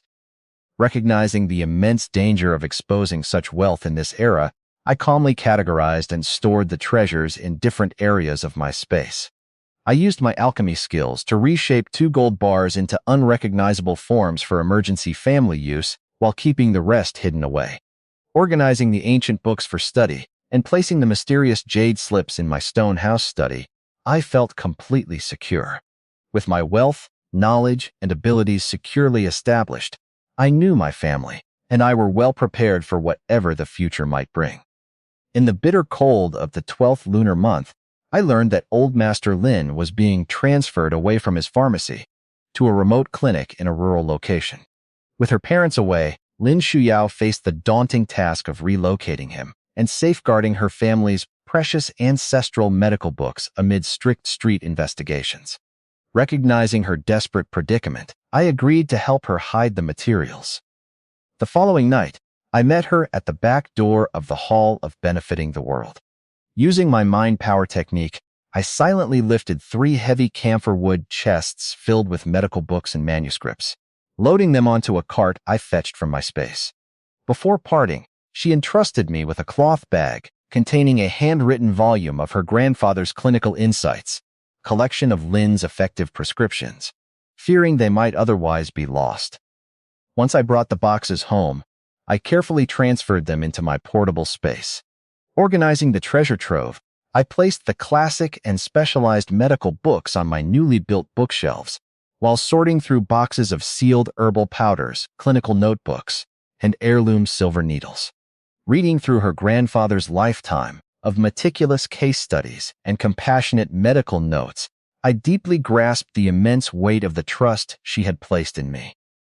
The next morning, I visited her one last time before their departure, bringing space-grown red dates, longans, and a small porcelain bottle of medicinal tea to help sustain her grandfather on his journey. Deeply moved, Lin Shuyao promised to return in a year or so once things settled down, and we made a mutual pact to continue our medical studies. Back in my space, I carefully tended to rare medicinal herb seedlings and used the accelerated time flow and spiritual pond water to brew a batch of nourishing herbal paste based on the Lin family's prescriptions. Storing the finished medicines securely, I felt a quiet sense of purpose. By safeguarding their priceless medical heritage, I knew I was preserving something truly invaluable for the future. On the 23rd day of the 12th lunar month, as every household prepared for the little new year, I brought home a plump carp for our holiday dinner. While my father received his factory year-end bonus, my thoughts turned toward my family's physical well-being. Wanting a convenient and potent way to nourish them, Without the obvious smell and trouble of daily decoctions, I decided to try refining medicinal pills for the first time. Late that night, in my private space, I dug out 2 ginseng roots grown to the thickness of chopsticks alongside astragalus, goji berries, poria, licorice, jujubes, and a calming herb I had foraged. After grinding the ingredients into a fine powder, I used my mental energy to precisely moisten it with spiritual pond water and rolled 36 uniform nourishing essence pills by hand. Testing one myself, it melted smoothly into a sweet, warming current. The next morning, when my father's old back injury flared up from a workplace slip, I treated him with acupuncture and gave him 2 pills. Within days, his severe backache vanished completely, and he returned to work with renewed vigor. Inspired by this success, I customized tailored variations of the pills for my mother, older sister, and younger sister to address their specific chronic fatigue and health needs. They experienced remarkable improvements, with my mother's winter cough noticeably fading. Soon after, Grandma's son in the backyard fractured her hip. When her son asked for help, I treated her with acupuncture and prescribed a topical bone-mending ointment made from spatial nota ginseng and safflower, alongside mild healing pills. Her rapid recovery caused my reputation as a skilled healer to spread further across the neighborhood. By New Year's Eve, as our family gathered around the kang to wrap and eat pork and cabbage dumplings, my father quietly asked if I could make some of my health pills for a veteran coworker whose father suffered from a chronic lung condition. Agreeing to assess the patient first, I felt a deep sense of peace. Through my spatial resources and burgeoning medical skills, I was successfully keeping my family safe, healthy, and warm. In June 1963, my older sister Maylee graduated from high school with top grades. Despite her academic success, our family's poverty forced her to abandon her dream of continuing her education, and she prepared to take a tiring job at a local clothing factory. Knowing that standing for hours in a stifling factory workshop would ruin her health, I intervened to secure a much better path for her future. I secretly gathered information about local clerical openings and consulted a list of opportunities, targeting a temporary clerk position at the sub-district office. To help her secure the role, I provided a warm Qing Dynasty jade pendant from my spatial collection.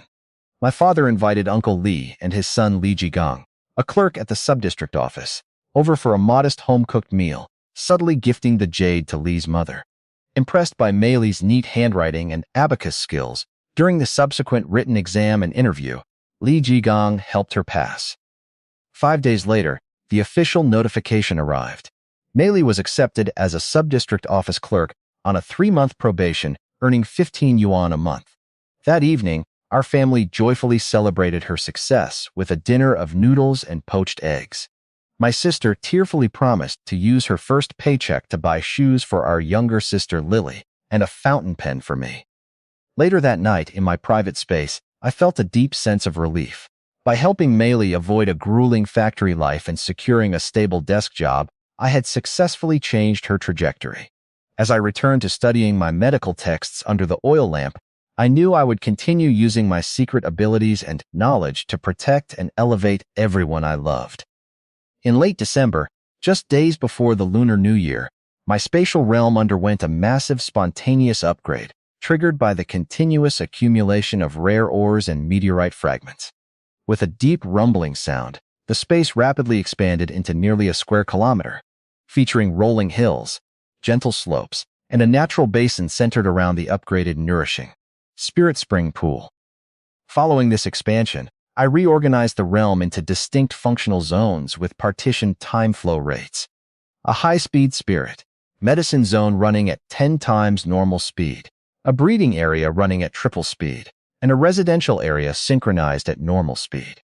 I also introduced wild bees, earthworms, and ants to establish a self-sustaining ecological cycle. To test the upgraded realm's potential, I successfully grew a large, sweet watermelon inside the high-speed zone. On New Year's Eve, I served it to my family, astounding them with fresh winter fruit, which I claimed was obtained by trading eggs with a connected acquaintance. As my family happily enjoyed the feast and discussed my sister Maylee's secure future prospects at the sub-district office, I felt profoundly at peace. Later, Tending to my thriving realm, I watched a wild pigeon peck at scattered millet near the hills. With my massively expanded sanctuary, automated ecosystem, and secure life, I had successfully built a rock-solid foundation for my family's survival and future. With disgraced first uncle Yi Zhonghai out of power, second uncle Liu Haizhong eagerly stepped into the leadership vacuum, holding court in the courtyard. Observing the power shift, Qin Huairu quickly adjusted her strategy, buttering up Liu Haizhong with roasted peanuts and pleasantries to secure a new patron. Meanwhile, she tried to resume her old manipulative dynamic with He Yuzhu by fishing for his factory lunchboxes and personal favors. But He Yuzhu firmly rebuffed her, only offering a basic splash of hot water for her winter washing out of cold politeness, proving he had truly changed. Elsewhere, Xu Damao continued his petty ways, taunting He Yuzhu about his cooking success and still being unmarried at 25, though He Yuzhu simply slammed the door in his face rather than taking the bait. Later, Liu Haizhong held a formal courtyard meeting to establish a series of trivial rules for neighborhood conduct, which Qin Huairu was the first to loudly support. Following the meeting, she even approached me, fishing for a potential sub-district office job introduction for her son Bang Gang, which I politely and firmly brushed off.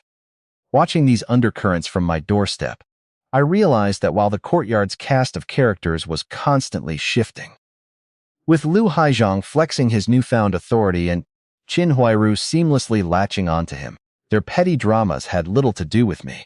Returning inside to the warmth of my stove, I noted down my observations, knowing my priority remained focused on my own growth, accumulating wealth, and keeping my family safe and cozy. On the 15th day of the first lunar month, while reviewing ancient books recovered from the moat, I read Miscellaneous Records of the Mountains and Fields, which contained fascinating accounts of southern Yunnan shamans and western Hunan corpse drivers. As I read, my mind suddenly buzzed, and the old sheepskin book spontaneously unlocked new content. The basic formation chapter covering concealment and spirit-gathering formations. Intrigued, I used jade fragments as nodes and mental energy to inscribe runes within my portable space. The concealment formation successfully blurred my perception of objects inside it, making them easily overlooked, while the spirit-gathering formation efficiently gathered natural energy to noticeably accelerate plant growth and improve medicinal herb quality. Over the next few days, I systematically categorized my boxes of ancient books into medicine, miscellaneous studies, and strange tales. During a trip to the scrapyard, I happily unearthed an old herbal atlas, a folk remedy compilation, and a tattered Luban classic. Along the way, I briefly chatted with He Yuzhu, who was studying new dishes and aiming for a promotion, noting how much he had matured. Continuing my research into the strange tales, I found more fragmented references to ancient practices like Lingnan spirit communication and Bashu rituals. These scattered historical clues suggested that shamanic or wizard-like traditions had indeed existed in various forms throughout history before being lost or degraded into folk superstition.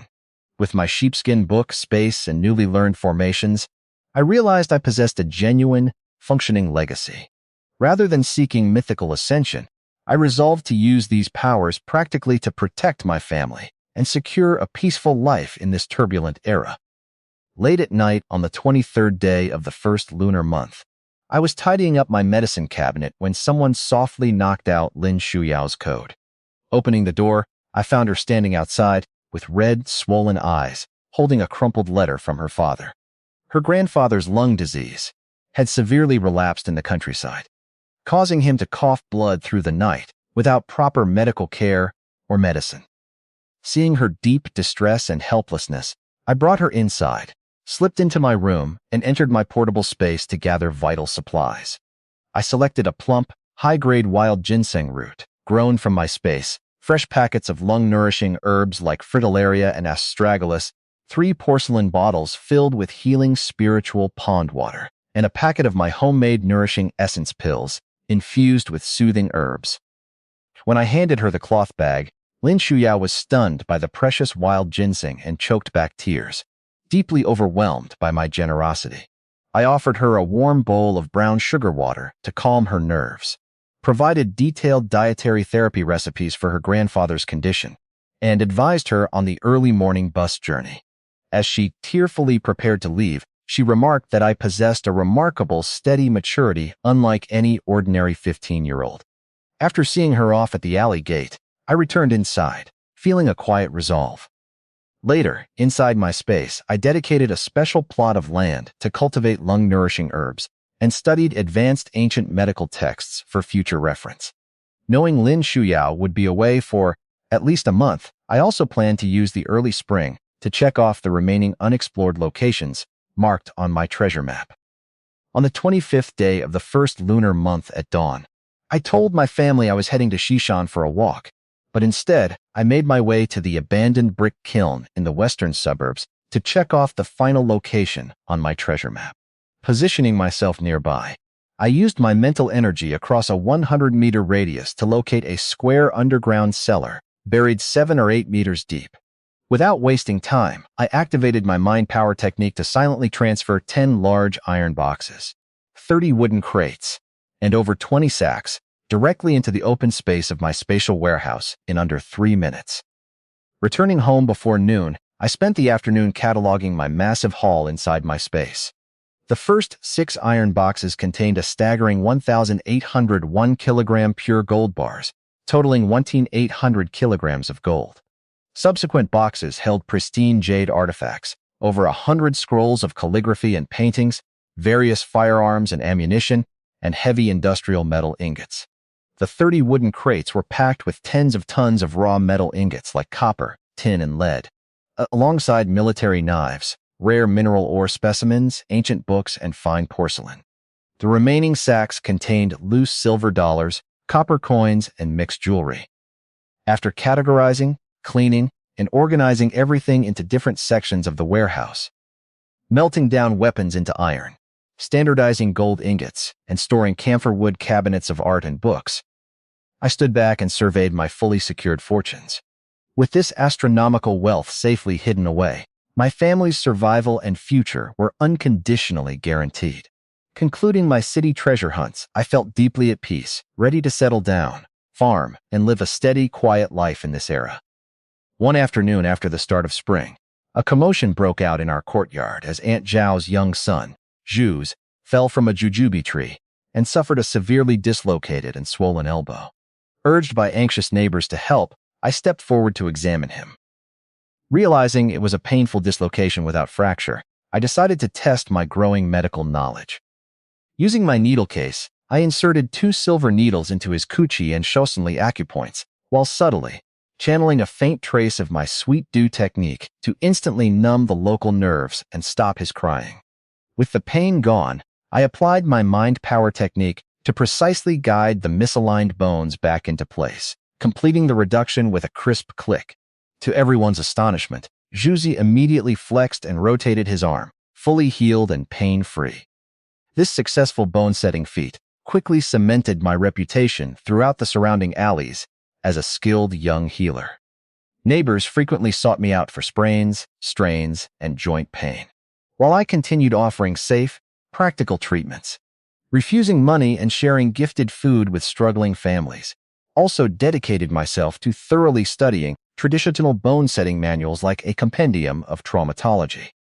To naturally ground my physical coordination and provide a logical cover for my precise manual control, I also began practicing Bajikwan martial arts using entry-level training guides inside my spatial realm. Balancing my studies, neighborhood medical help, and nighttime martial arts training, I steadily built up my physical and mental capacities. By mid-March, when my mother mentioned that our neighborhood committee was organizing voluntary labor to dredge and clear the moat next month, my interest was immediately piqued. Knowing the rich hidden history buried beneath the riverbed, I quietly resolved to participate. In early April, while my family slept, my consciousness sank into my private space to fulfill a long-standing goal, building a proper home of my own. Located on an elevated spot west of the spiritual spring backed by a bamboo grove, I envisioned a cozy Shihewan courtyard where I could peacefully read, practice, and manage my treasures.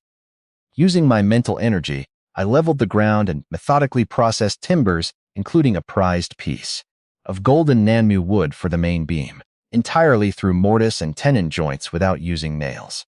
I utilized reverse earth-shaping spells to form solid blue bricks and roof tiles, constructing a 3-room main hall, with east and west studies and bedrooms, complete with east and west wings for a kitchen, storage, and utility layout. Over 2 weeks of nightly work, I meticulously completed the interior, furnishing the bedroom with a clean plank bed, the study with customized mahogany bookshelves, holding my books and notes, and the central hall with an elm table. I also built a row of rear storage warehouses to securely organize my gold, silver, jade, and mineral ores. By late April, the blue brick and gray tile courtyard was finally finished. Standing inside the quiet courtyard illuminated by moonlight, I felt a deep sense of accomplishment. Unlike my fleeting apartments in my past life, every single inch of this space was physically created by my own hands and spells. After meticulously cleaning every room and writing, "Home is where my heart is at peace," on my study desk, I exited the space just as dawn broke. Returning to reality, as my family discussed ordinary morning chores over breakfast, I felt profoundly content. I now possessed 2 true homes, one in the real world filled with family warmth, and another secret sanctuary of absolute peace and freedom within my space. In early April, Willow catkins drifted across the streets as a major mobilization notice was posted on the sub-district office bulletin board, calling for educated youth to go down to the countryside. When I returned home and announced to my parents that I wanted to volunteer and head to Northeast China, it triggered an emotional shockwave. My mother broke down in tears, while my father and older sister expressed deep worry and reluctance over sending me so far away to face harsh winters. Explaining that I wanted to ease the family's financial burden while gaining life experience and utilizing my medical knowledge, I gradually quieted their concerns.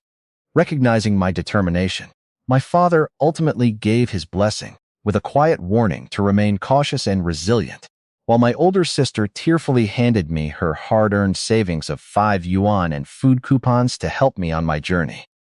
Following a packed mobilization meeting at the street auditorium, I officially registered for the Northeast assignment, with departure slated for around October. That night, looking over my newly built courtyard within my spatial realm, I felt entirely secure knowing my secret sanctuary, medicinal fields, and immense wealth would travel anywhere with me. As I began drafting a packing list for winter clothes and medical books, I knew I was embarking on a transformative new chapter, ready to build a grounded and meaningful life in a brand new frontier. In mid-July, braving the stuffy library heat, I met Lin Shuyao to review our upcoming departure notices. To our quiet astonishment, we discovered we had both been assigned to the exact same destination, Kaoshan Village in Heilongjiang. Sharing a quiet moment together, Lin Shuyao expressed her deep gratitude for the wild ginseng and restorative pills I had previously given her, acknowledging that my medical skills went far beyond ordinary book learning. When she asked if I had any explanation, I asked if she trusted me. Without missing a beat, she simply replied, "I believe you." Moved by her unwavering trust, I gifted her an ordinary-looking white jade safety buckle embedded with a protective formation I had crafted using alchemy, designed to keep her safe from harm during harsh northeast winters. In return, she handed me a meticulously handwritten and illustrated guide, titled Essentials of the Compendium of Materia, Medica, Northeast China Edition, which she had copied by lamplight to help me recognize local herbs in the northern forests. On the final page, she had gently written, "May the mountains be high and the rivers long, and may you cherish this moment forever." After we parted ways outside the library, I returned home, where my mother expressed gentle sympathy for Lin Shuyao's difficult family circumstances. That night, inside the privacy of my spatial realm, I placed my copy of her medicinal guide on my study desk and appended my own quiet vow below her words. Burying a matching safety buckle temporarily in my medicinal herb garden to absorb its spiritual energy, I felt deeply grounded. With our shared journey ahead, I was fully prepared to face the boundless northern wilderness by her side. On the evening of August 4th, the oppressive summer heat blanketed Beijing. As I sat on our doorstep reviewing my packed luggage, He Yuzhu arrived to drop off a net bag of braised beef and flatbread for my journey. Walking with him to the alley's entrance, we talked about his future. When he brought up Chin Huairu with a heavy heart, I gently advised him that her family was a bottomless pit he could never fill, urging him to stand firm, focus on his cooking trade, and prioritize his sister Yu Shui. Absorbing my words, he finally resolved to break away from his old, blind habits of sacrificing himself for the Jayas. Over the following days, Yuju threw himself into mastering culinary arts, bringing me a newly acquired mimeographed booklet on Shandong cuisine. Using my mental energy to quickly analyze the text, I provided him with precise tips on heat control and seasoning. Empowered by these insights, he successfully cooked restaurant-quality dishes and completely transformed his lifestyle.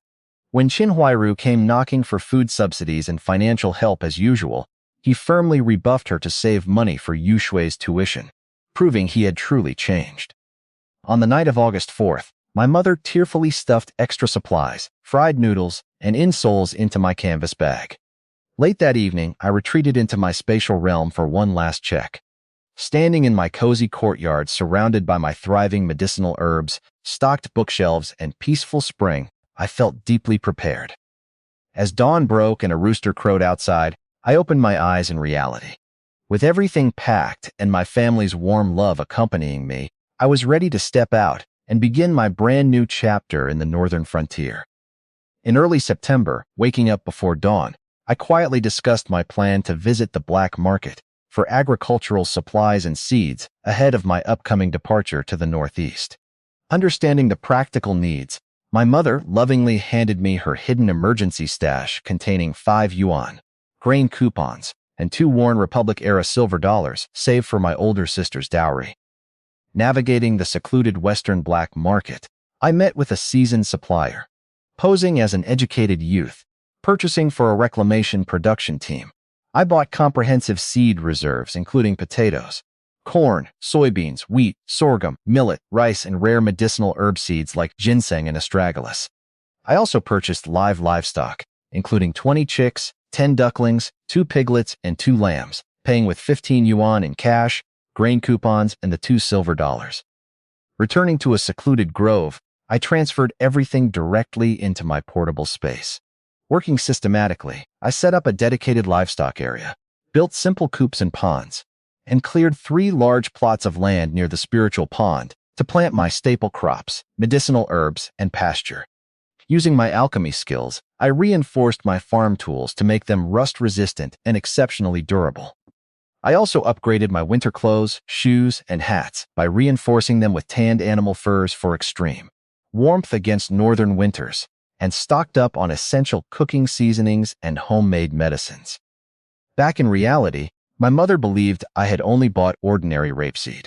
That evening, Yuju dropped by with a bowl of masterfully crafted braised cabbage and tofu, proudly sharing his culinary progress and dreaming of opening his own small restaurant one day. Seeing his bright, focused outlook, I felt genuinely happy for him. Later that night, I did a final check of my packed canvas bag, which held my mother's sewn winter clothes, my money, Lin Shuyao's handwritten medicinal guide, and my protective jade amulet. Closing my eyes, my consciousness sank into my spatial realm one last time before departure. Surveying my thriving crops, livestock, cozy courtyard, and infinite material reserves, I felt completely secure. With my secret sanctuary backing me up, I was fully prepared to step onto the train tomorrow and embrace whatever the northern frontier held in store. On the morning of my departure in October, before dawn, I let my consciousness sink into my spatial realm to meditate. Recognizing that my mental energy had hit a bottleneck at an 80-meter scanning radius and a 3-needle limit, I reflected on the sheepskin book's teachings. I realized the key wasn't expanding quantity, but compressing and purifying quality through continuous, precise practice. Focusing on solidification, I pushed through the mental barrier in my consciousness with a crisp click. Instantly, my world transformed. My scanning radius steadily expanded to a precise 100 meters. With massively increased penetrating power that allowed me to see through soil and walls. I also unlocked 2 new practical abilities: mental deterrence, which could briefly freeze a wild rabbit in place, and fine scanning, which let me analyze the internal sap flow and vitality of my medicinal herbs, Furthermore, a new page in the sheepskin book unlocked the elementary art of concealment, allowing me to mask my presence and blend seamlessly into the environment. Stepping out of my study, I felt the heavy, mercury-like quality of my newly refined mental energy. After exiting my space back to reality, I was greeted by the bustling sounds of departure morning. Hiyuju arrived to gift me a cloth bag of freshly braised beef, flatbread, and boiled eggs for the journey, offering his unwavering support.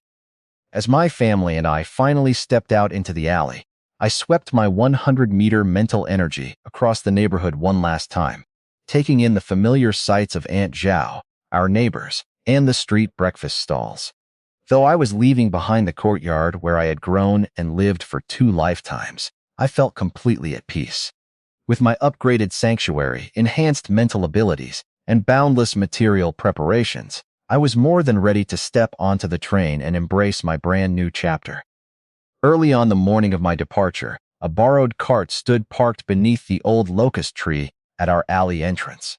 As my father carefully secured my bulging canvas bag, which held my mother's freshly sewn winter quilt, clothes, and books, my mother bustled around me, stuffing boiled eggs, pickles, and fried noodles into my pockets while giving me tearful instructions.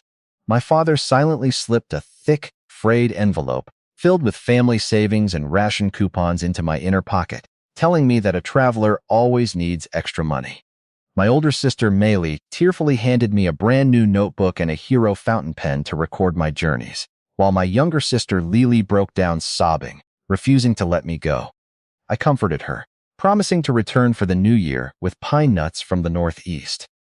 Before leaving, I handed out 3 protective wooden talismans I had carved from spatial peach wood and engraved with protective patterns, asking my family to wear them close to their chests. I also gave my mother a small bag of neatly labeled, homemade remedies for everyday ailments. As kind neighbors gathered around to gift me apples, rock sugar, and tobacco for the cold northern winters, I thanked them all with deep gratitude. With the time drawing near, my father signaled for us to depart. Sitting atop the cart, I took one last look at my family and our familiar alley, waving back as my mother covered her face and wept. As the cart creaked forward and turned onto the main road toward the crowded train station, I touched the warm safety amulet against my chest, the money in my pocket, and Lin Shuyao's medicinal guide. Taking a deep, cool breath of the morning air, I turned my gaze forward, fully prepared for the long journey and brand new life ahead. Early on the morning of my departure, my father accompanied me to Beijing Station. As I navigated the chaotic, sea-like crowd of educated youth and tearful parents, I smoothly passed through the ticket gate by letting my mental energy gently guide people aside. Finding carriage 7, seat 47, I settled into my window seat for the long journey north. As the train pulled away, emotional sobs rippled through the carriage as everyone watched Beijing fade into the distance. Sitting across from me were Chen Weiguo, a studious high school graduate from No. 4 High School heading to Hengxi Forest Farm, and Li Jiangguo, a lively local boy bound for the same farm. Soon, an enthusiastic boy named Zhao Xiangyang also stopped by to chat with us. During the ride, using my upgraded 100-meter mental scanning radius, I easily deterred a pickpocket, trying to steal a girl's bread by pinching his finger with a quick application of my mind power technique. Later, when one of the female passengers, Sun Xiaozhuan from Girls No. 3 Middle School, suffered a sudden and painful intestinal spasm, I stepped forward and treated her with one of my homemade herbal pills. The medicine worked rapidly, easing her pain and earning the quiet gratitude of her and her companion Liu Hong. As day faded into night, the train sped northward past darkening hills and tunnels. Resting my eyes against the window glass, I reflected on my destination, Kaoshan Village. Though completely unknown, it sounded like a peaceful place to settle down and build a secure life.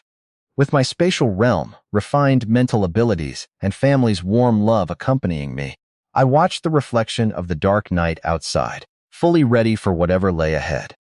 As night fell completely, the train stopped briefly at a small station while educated youth traded coupons for local snacks.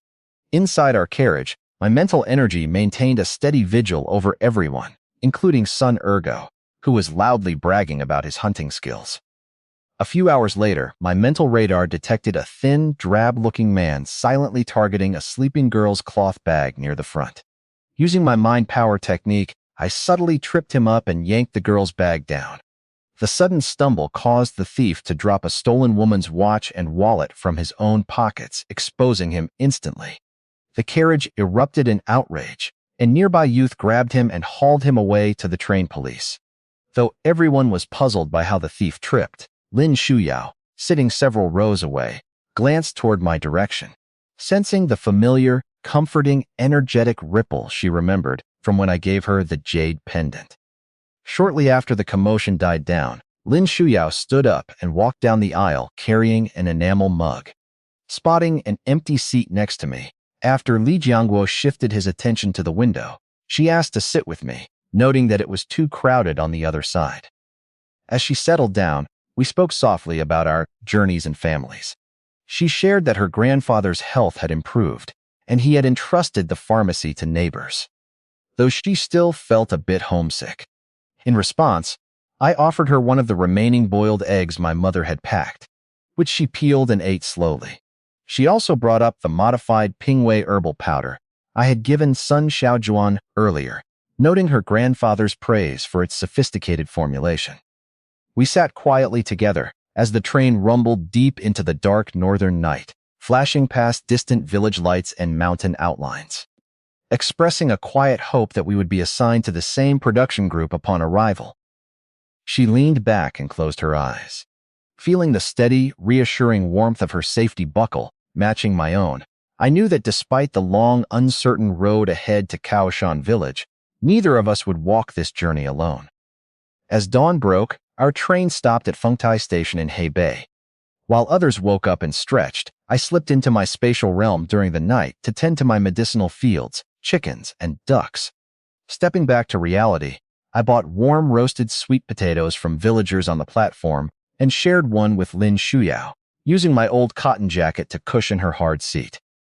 As the train journeyed through the North China Plain, the atmosphere in the carriage grew lively.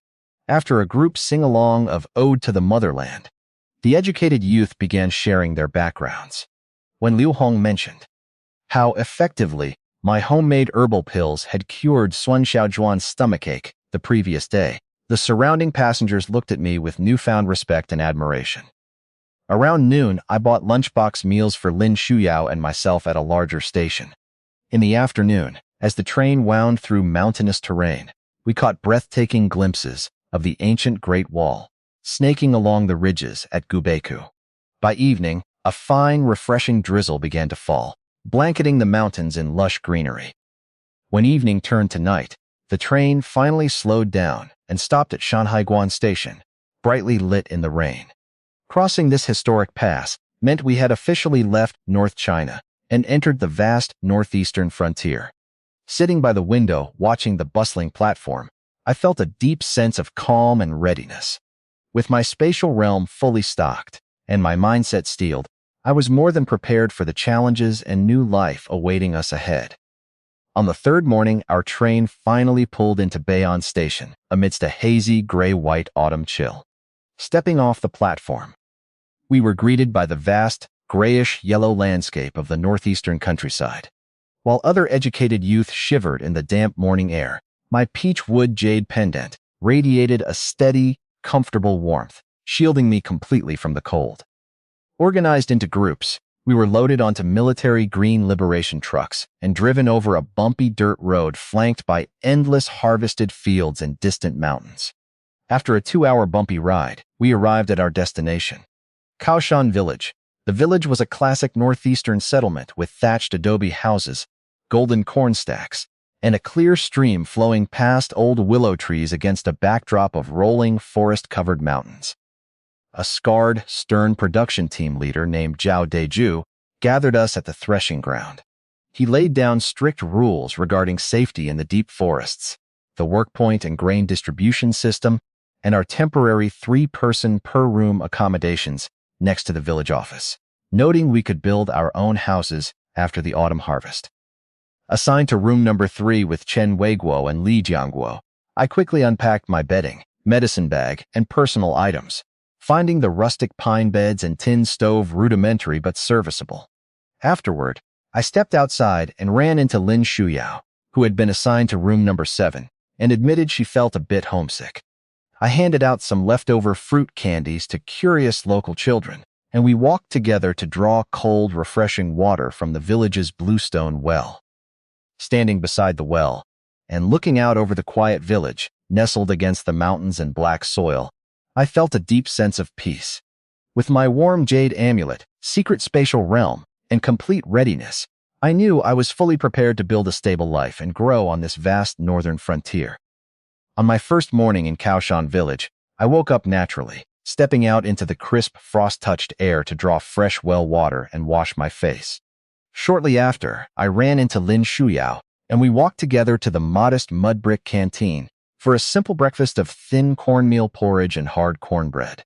During the meal, when I noticed the small cuts on her hands from unpacking, I discreetly offered her a paper packet of my homemade herbal ointment to soothe her skin.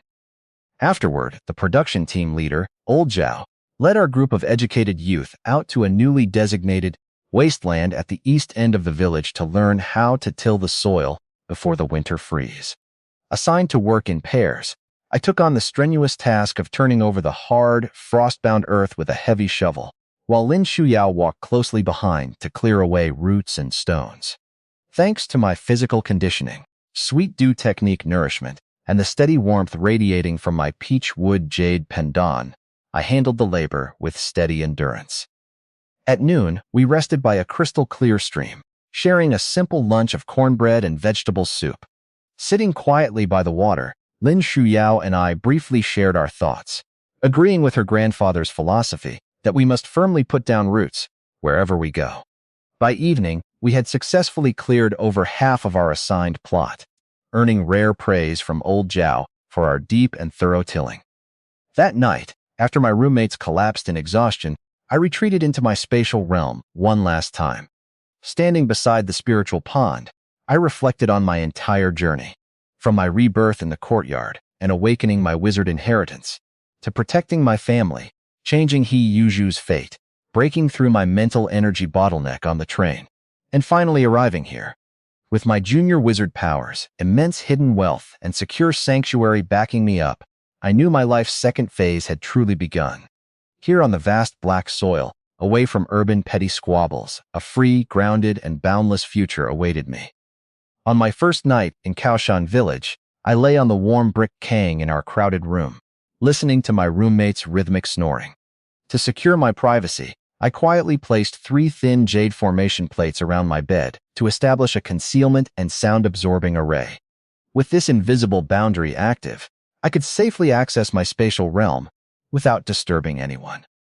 Entering the space mentally, I checked on my thriving crops, herbs, and livestock, confirming everything was in perfect order. I then reviewed my strategy for living in the village, worked diligently without standing out, reveal my medical skills gradually while deferring serious cases to the local clinic, and slowly discover mountain products like wild yams during off-season foraging trips to serve as a natural cover for items retrieved from my inventory. Flipping through Lin Shuyao's meticulously copied medicinal guide by the simulated moonlight, I thought of her brave resolve during our first day of labor. Knowing how difficult it could be for a young woman in this remote settlement, I decided to quietly share some sesame oil with her tomorrow to improve her meals and remind her to keep her room warm. After planning out my goals, learning local farming rhythms, familiarizing myself with the surrounding mountain gullies, and blending into village life, I relaxed completely. Letting the faint barking of dogs outside fade into the background, I drifted off to a deep, peaceful sleep, ready for the adventures of our new life ahead. On the second day of fieldwork, Lao Zhao noticed my steady and even tilling technique, prompting him to ask if I wanted to build my own house. Eager to settle down, I readily agreed, and after work, he led me to inspect a sloping plot of land at the east end of the village. Backed by hills and facing a clear river with distant mountain views, the location was peaceful and ideal. Lao Zhao approved the site, telling me we could start laying the foundation the next day and allocate timber and straw mats after the autumn harvest. sharing the good news with my roommates during lunch. Chen Weiguo and Li Jiangguo enthusiastically offered to help. That evening, Lao Zhao brought several villagers over to mark out the boundaries for our three-room home and small courtyard with lime powder, instructing us to dig down the higher ground and fill in the lower area. During the walk, Lao Zhao also casually mentioned Lin Shuyao, advising that having her help out would reduce local gossip, a suggestion I quietly appreciated. After everyone left, Lin Shuyao quietly walked out to the hillside in the twilight, bringing me an earthenware pot of leftover soup and a warm cornbread from the canteen. As we looked over the site, she thoughtfully offered 2 old Kangxi copper coins passed down from her grandfather to bury at the 4 corners of the foundation as a traditional good omen.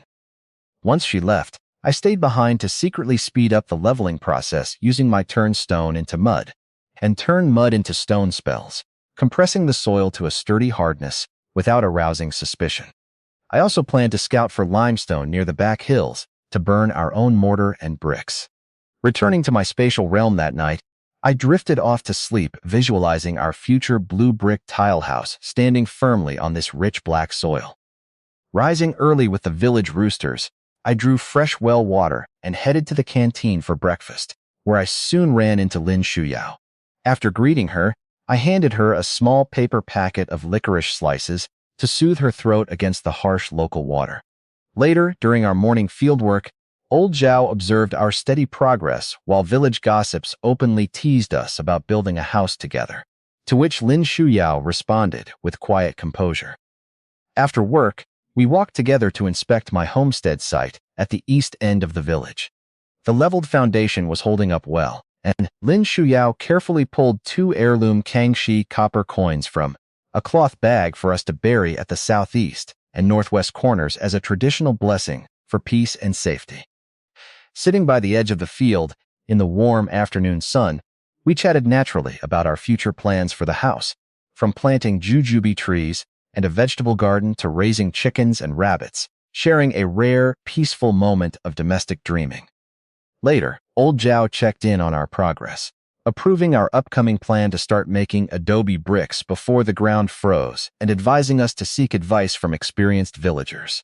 In the evening, after confirming our brick-making schedule with Lin Shuyao at the girls' dorm, she quietly admitted that participating in the house construction gave her a formal footing and a sense of shared belonging in the village. That night, returning to my roommates and reflecting on how naturally Lin Shuyao had integrated into my life, I felt deeply content. Retiring into my spatial realm before sleep, I planned out our upcoming brick-making tasks and limestone gathering. Walking side by side on this black soil, our journey had evolved into a steady, shared partnership for the future. Awakening with the third crow of the village roosters, I pulled on my warm rabbit fur-lined cotton coat and stepped out into the frosty morning fog. After washing up and grabbing breakfast with Lin Shuyao, where I gave her ginger slices to ward off the cold, we joined the rest of the educated youth at the village office for a mandatory brigade meeting, led by the stern, slightly limping production team leader, Old Zhao. Old Zhao laid down 3 strict, unyielding rules for our survival. First, never venture deep across Eagle Beak Cliff into the old forest where bears and wolves roam without permission and strict preparation. Second, complete collective labor diligently to earn work points. And third, exercise absolute fire prevention during the dry winter months. During the meeting, Old Zhao also noted my medical interests, advising me on common local herbs like Boplurum root and astragalus that grow nearby, while cautioning me never to guess when identifying plants. After the meeting, I headed to the west end of the village to borrow wooden brick molds and tools from Old Man Li, learning the ropes of traditional adobe brickmaking, mixing sticky soil with chopped straw, tamping it down firmly, and demolding. I quickly got the hang of it. Soon after, Lin Shuyao arrived to help mix the clay, and working seamlessly together, we produced over 20 solid adobe bricks by noon.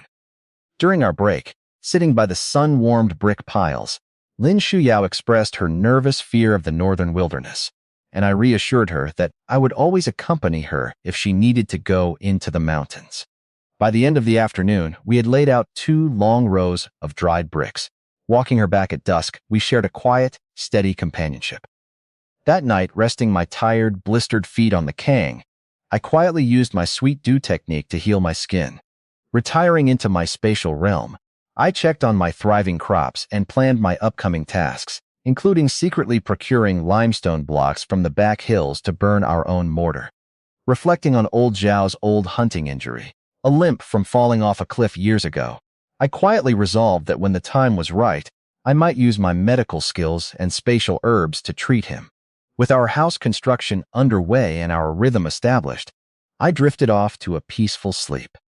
Before dawn, the heavy clanging of the village bell signaled the official start of the autumn harvest.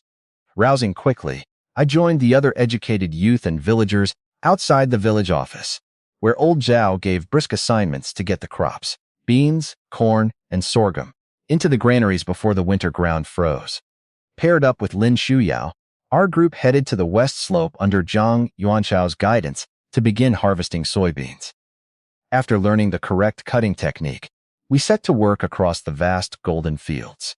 While I maintained a steady, efficient pace, using subtle mental energy to guide my sickles and ease the physical strain, Lin Shuyao worked meticulously behind me, carefully bundling the stalks. Throughout the day, I balanced my productivity carefully to stay safely above average, concealing my true talents while quietly helping my peers sharpen their tools, tie proper knots, and treating minor injuries like blisters and heatstroke with my packed medicines.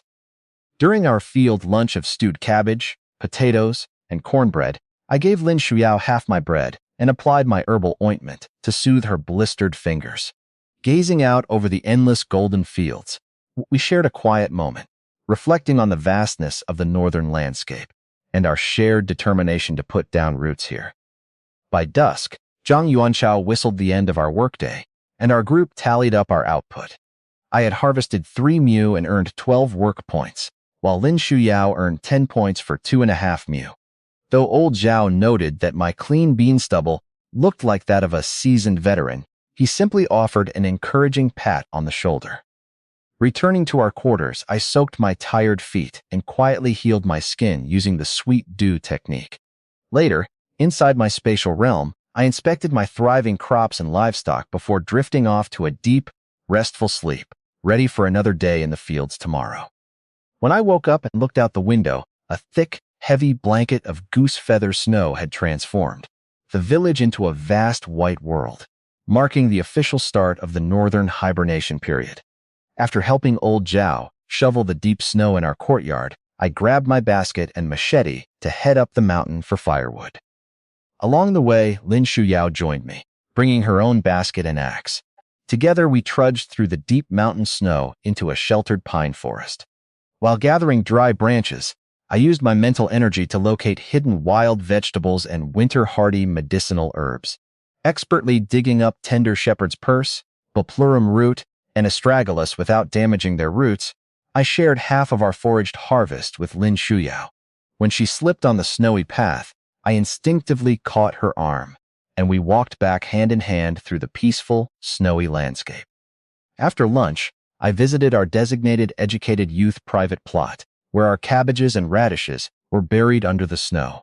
Taking advantage of the empty fields, I discreetly applied the sweet dew technique to nourish and revive the frozen vegetables, keeping them green and plump without drawing attention. That evening, back in our warm quarters, I played chess with Chen Weiguo and Li Jiangguo while the snow gradually stopped outside. Retreating into my spatial realm before sleep, I replanted the day's foraged herbs in my medicinal garden and reflected on the slow-paced, peaceful rhythm of winter. With our hibernation officially underway, I plan to check on Lin Shuyao's cold hands tomorrow and continue enjoying the quiet, steady pace of our new life on the black soil.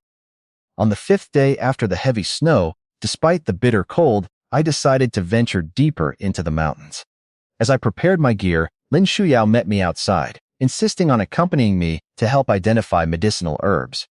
Knowing her stubborn determination, I relented and shared one of my protective warm jade pendants with her, which immediately wrapped her in a gentle, comforting warmth against the freezing northern air.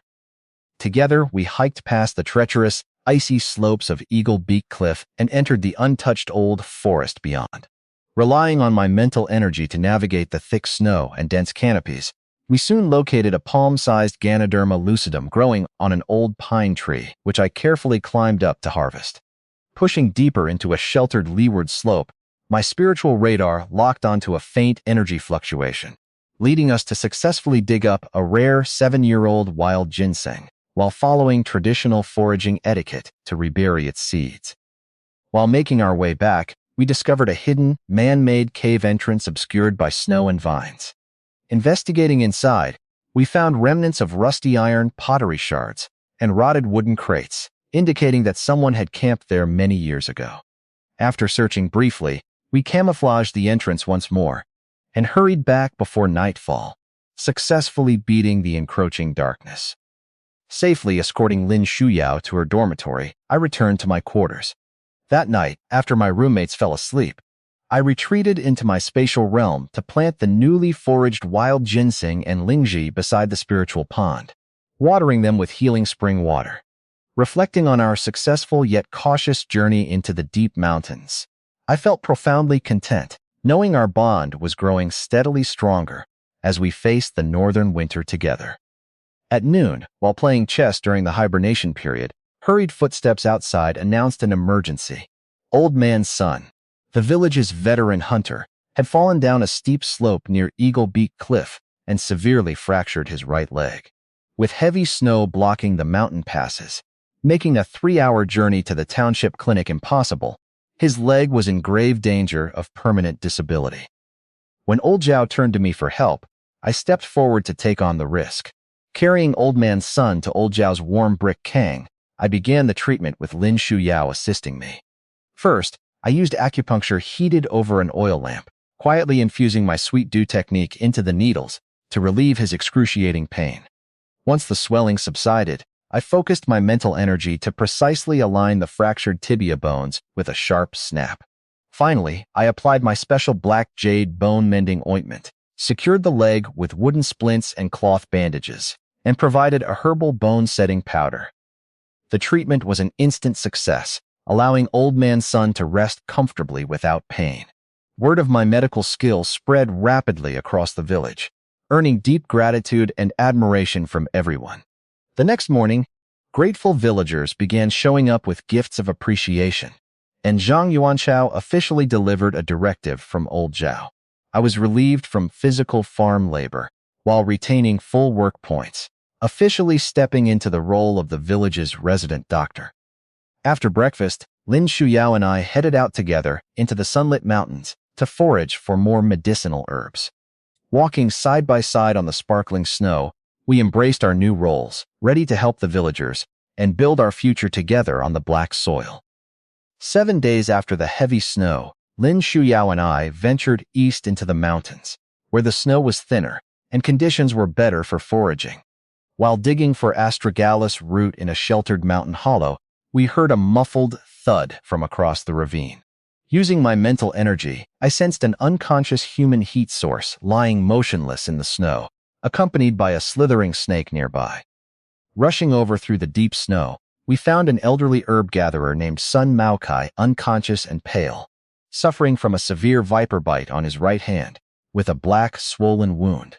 Acting quickly, I used my long acupuncture needles to seal his acupoints and block the venom spread. After slicing open the wound to drain the dark, toxic blood and applying my custom lobelia and licorice detoxifying powder, I successfully revived him. Once conscious, Uncle Sun expressed deep gratitude, noting that he had spent 40 years wandering these mountains. To thank us for saving his life, he pulled an oilcloth-wrapped, yellowed handwritten manuscript from his basket, the illustrated catalog of herbal medicines of the Greater Kingan Mountains, passed down through generations of his family. The precious text contained hand-drawn illustrations, descriptions, and personal annotations of hundreds of local herbs. Recognizing its immense value, I accepted the gift, and in return gave him a few packets of my antidote powder for future protection in the wilderness. After walking him back toward his wooden cabin near Eagle Beak Cliff, Lin Shuyao and I returned to the settlement at dusk. Along the way, we were immediately called upon to treat sister-in-law Lu, who was suffering from a high fever and cold. Using acupuncture and a herbal formula, I quickly brought down her fever, earning further praise from the villagers. That evening, back in our quarters, I felt deeply fulfilled. Between saving an experienced local herb gatherer and acquiring his generational catalog, my path as the village doctor was firmly establishing deep, enduring roots. 8 days after the snow stopped, Lin Shuyao caught a cold and fell slightly ill in her dorm. Recognizing her symptoms, I brewed a hot bowl of sweet loquat syrup using special fruits from my spatial realm and brought it over. While drinking the medicine, she questioned how my remedies consistently worked with such extraordinary speed, gently testing whether my skills truly stemmed purely from family inheritance. Rather than pressing for details or making excuses, she pulled a dark blue cloth bag from under her pillow and handed me a precious family heirloom. Miscellaneous records of the green bag, a handwritten medical journal containing her grandfather's intricate case studies, and her own detailed annotations. By entrusting me with her family's most valuable medical notes, she demonstrated profound, unreserved trust. I accepted the book solemnly, recognizing the heavy weight of her confidence in me. That evening, after retreating into my spatial realm to study the medical journal, I analyzed several complex cases recorded within. I realized that some of her grandfather's mysterious, incurable cases stemmed from energy level imbalances, concepts of qi, vitality, and balance that mirrored foundational wizard principles. Intent on guiding her without exposing my secret, I gathered several classic medical texts annotated with my own deep insights into energy, balance, and the underlying philosophy of medicine, and brought them to her dorm. As we sat together, discussing the subtle differences between superficial and deep-seated illnesses, as well as how energy regulation dictates healing, her eyes lit up with profound understanding. Sharing these advanced medical philosophies bonded us not just as companions, but as true intellectual confidants ready to explore the healing arts together.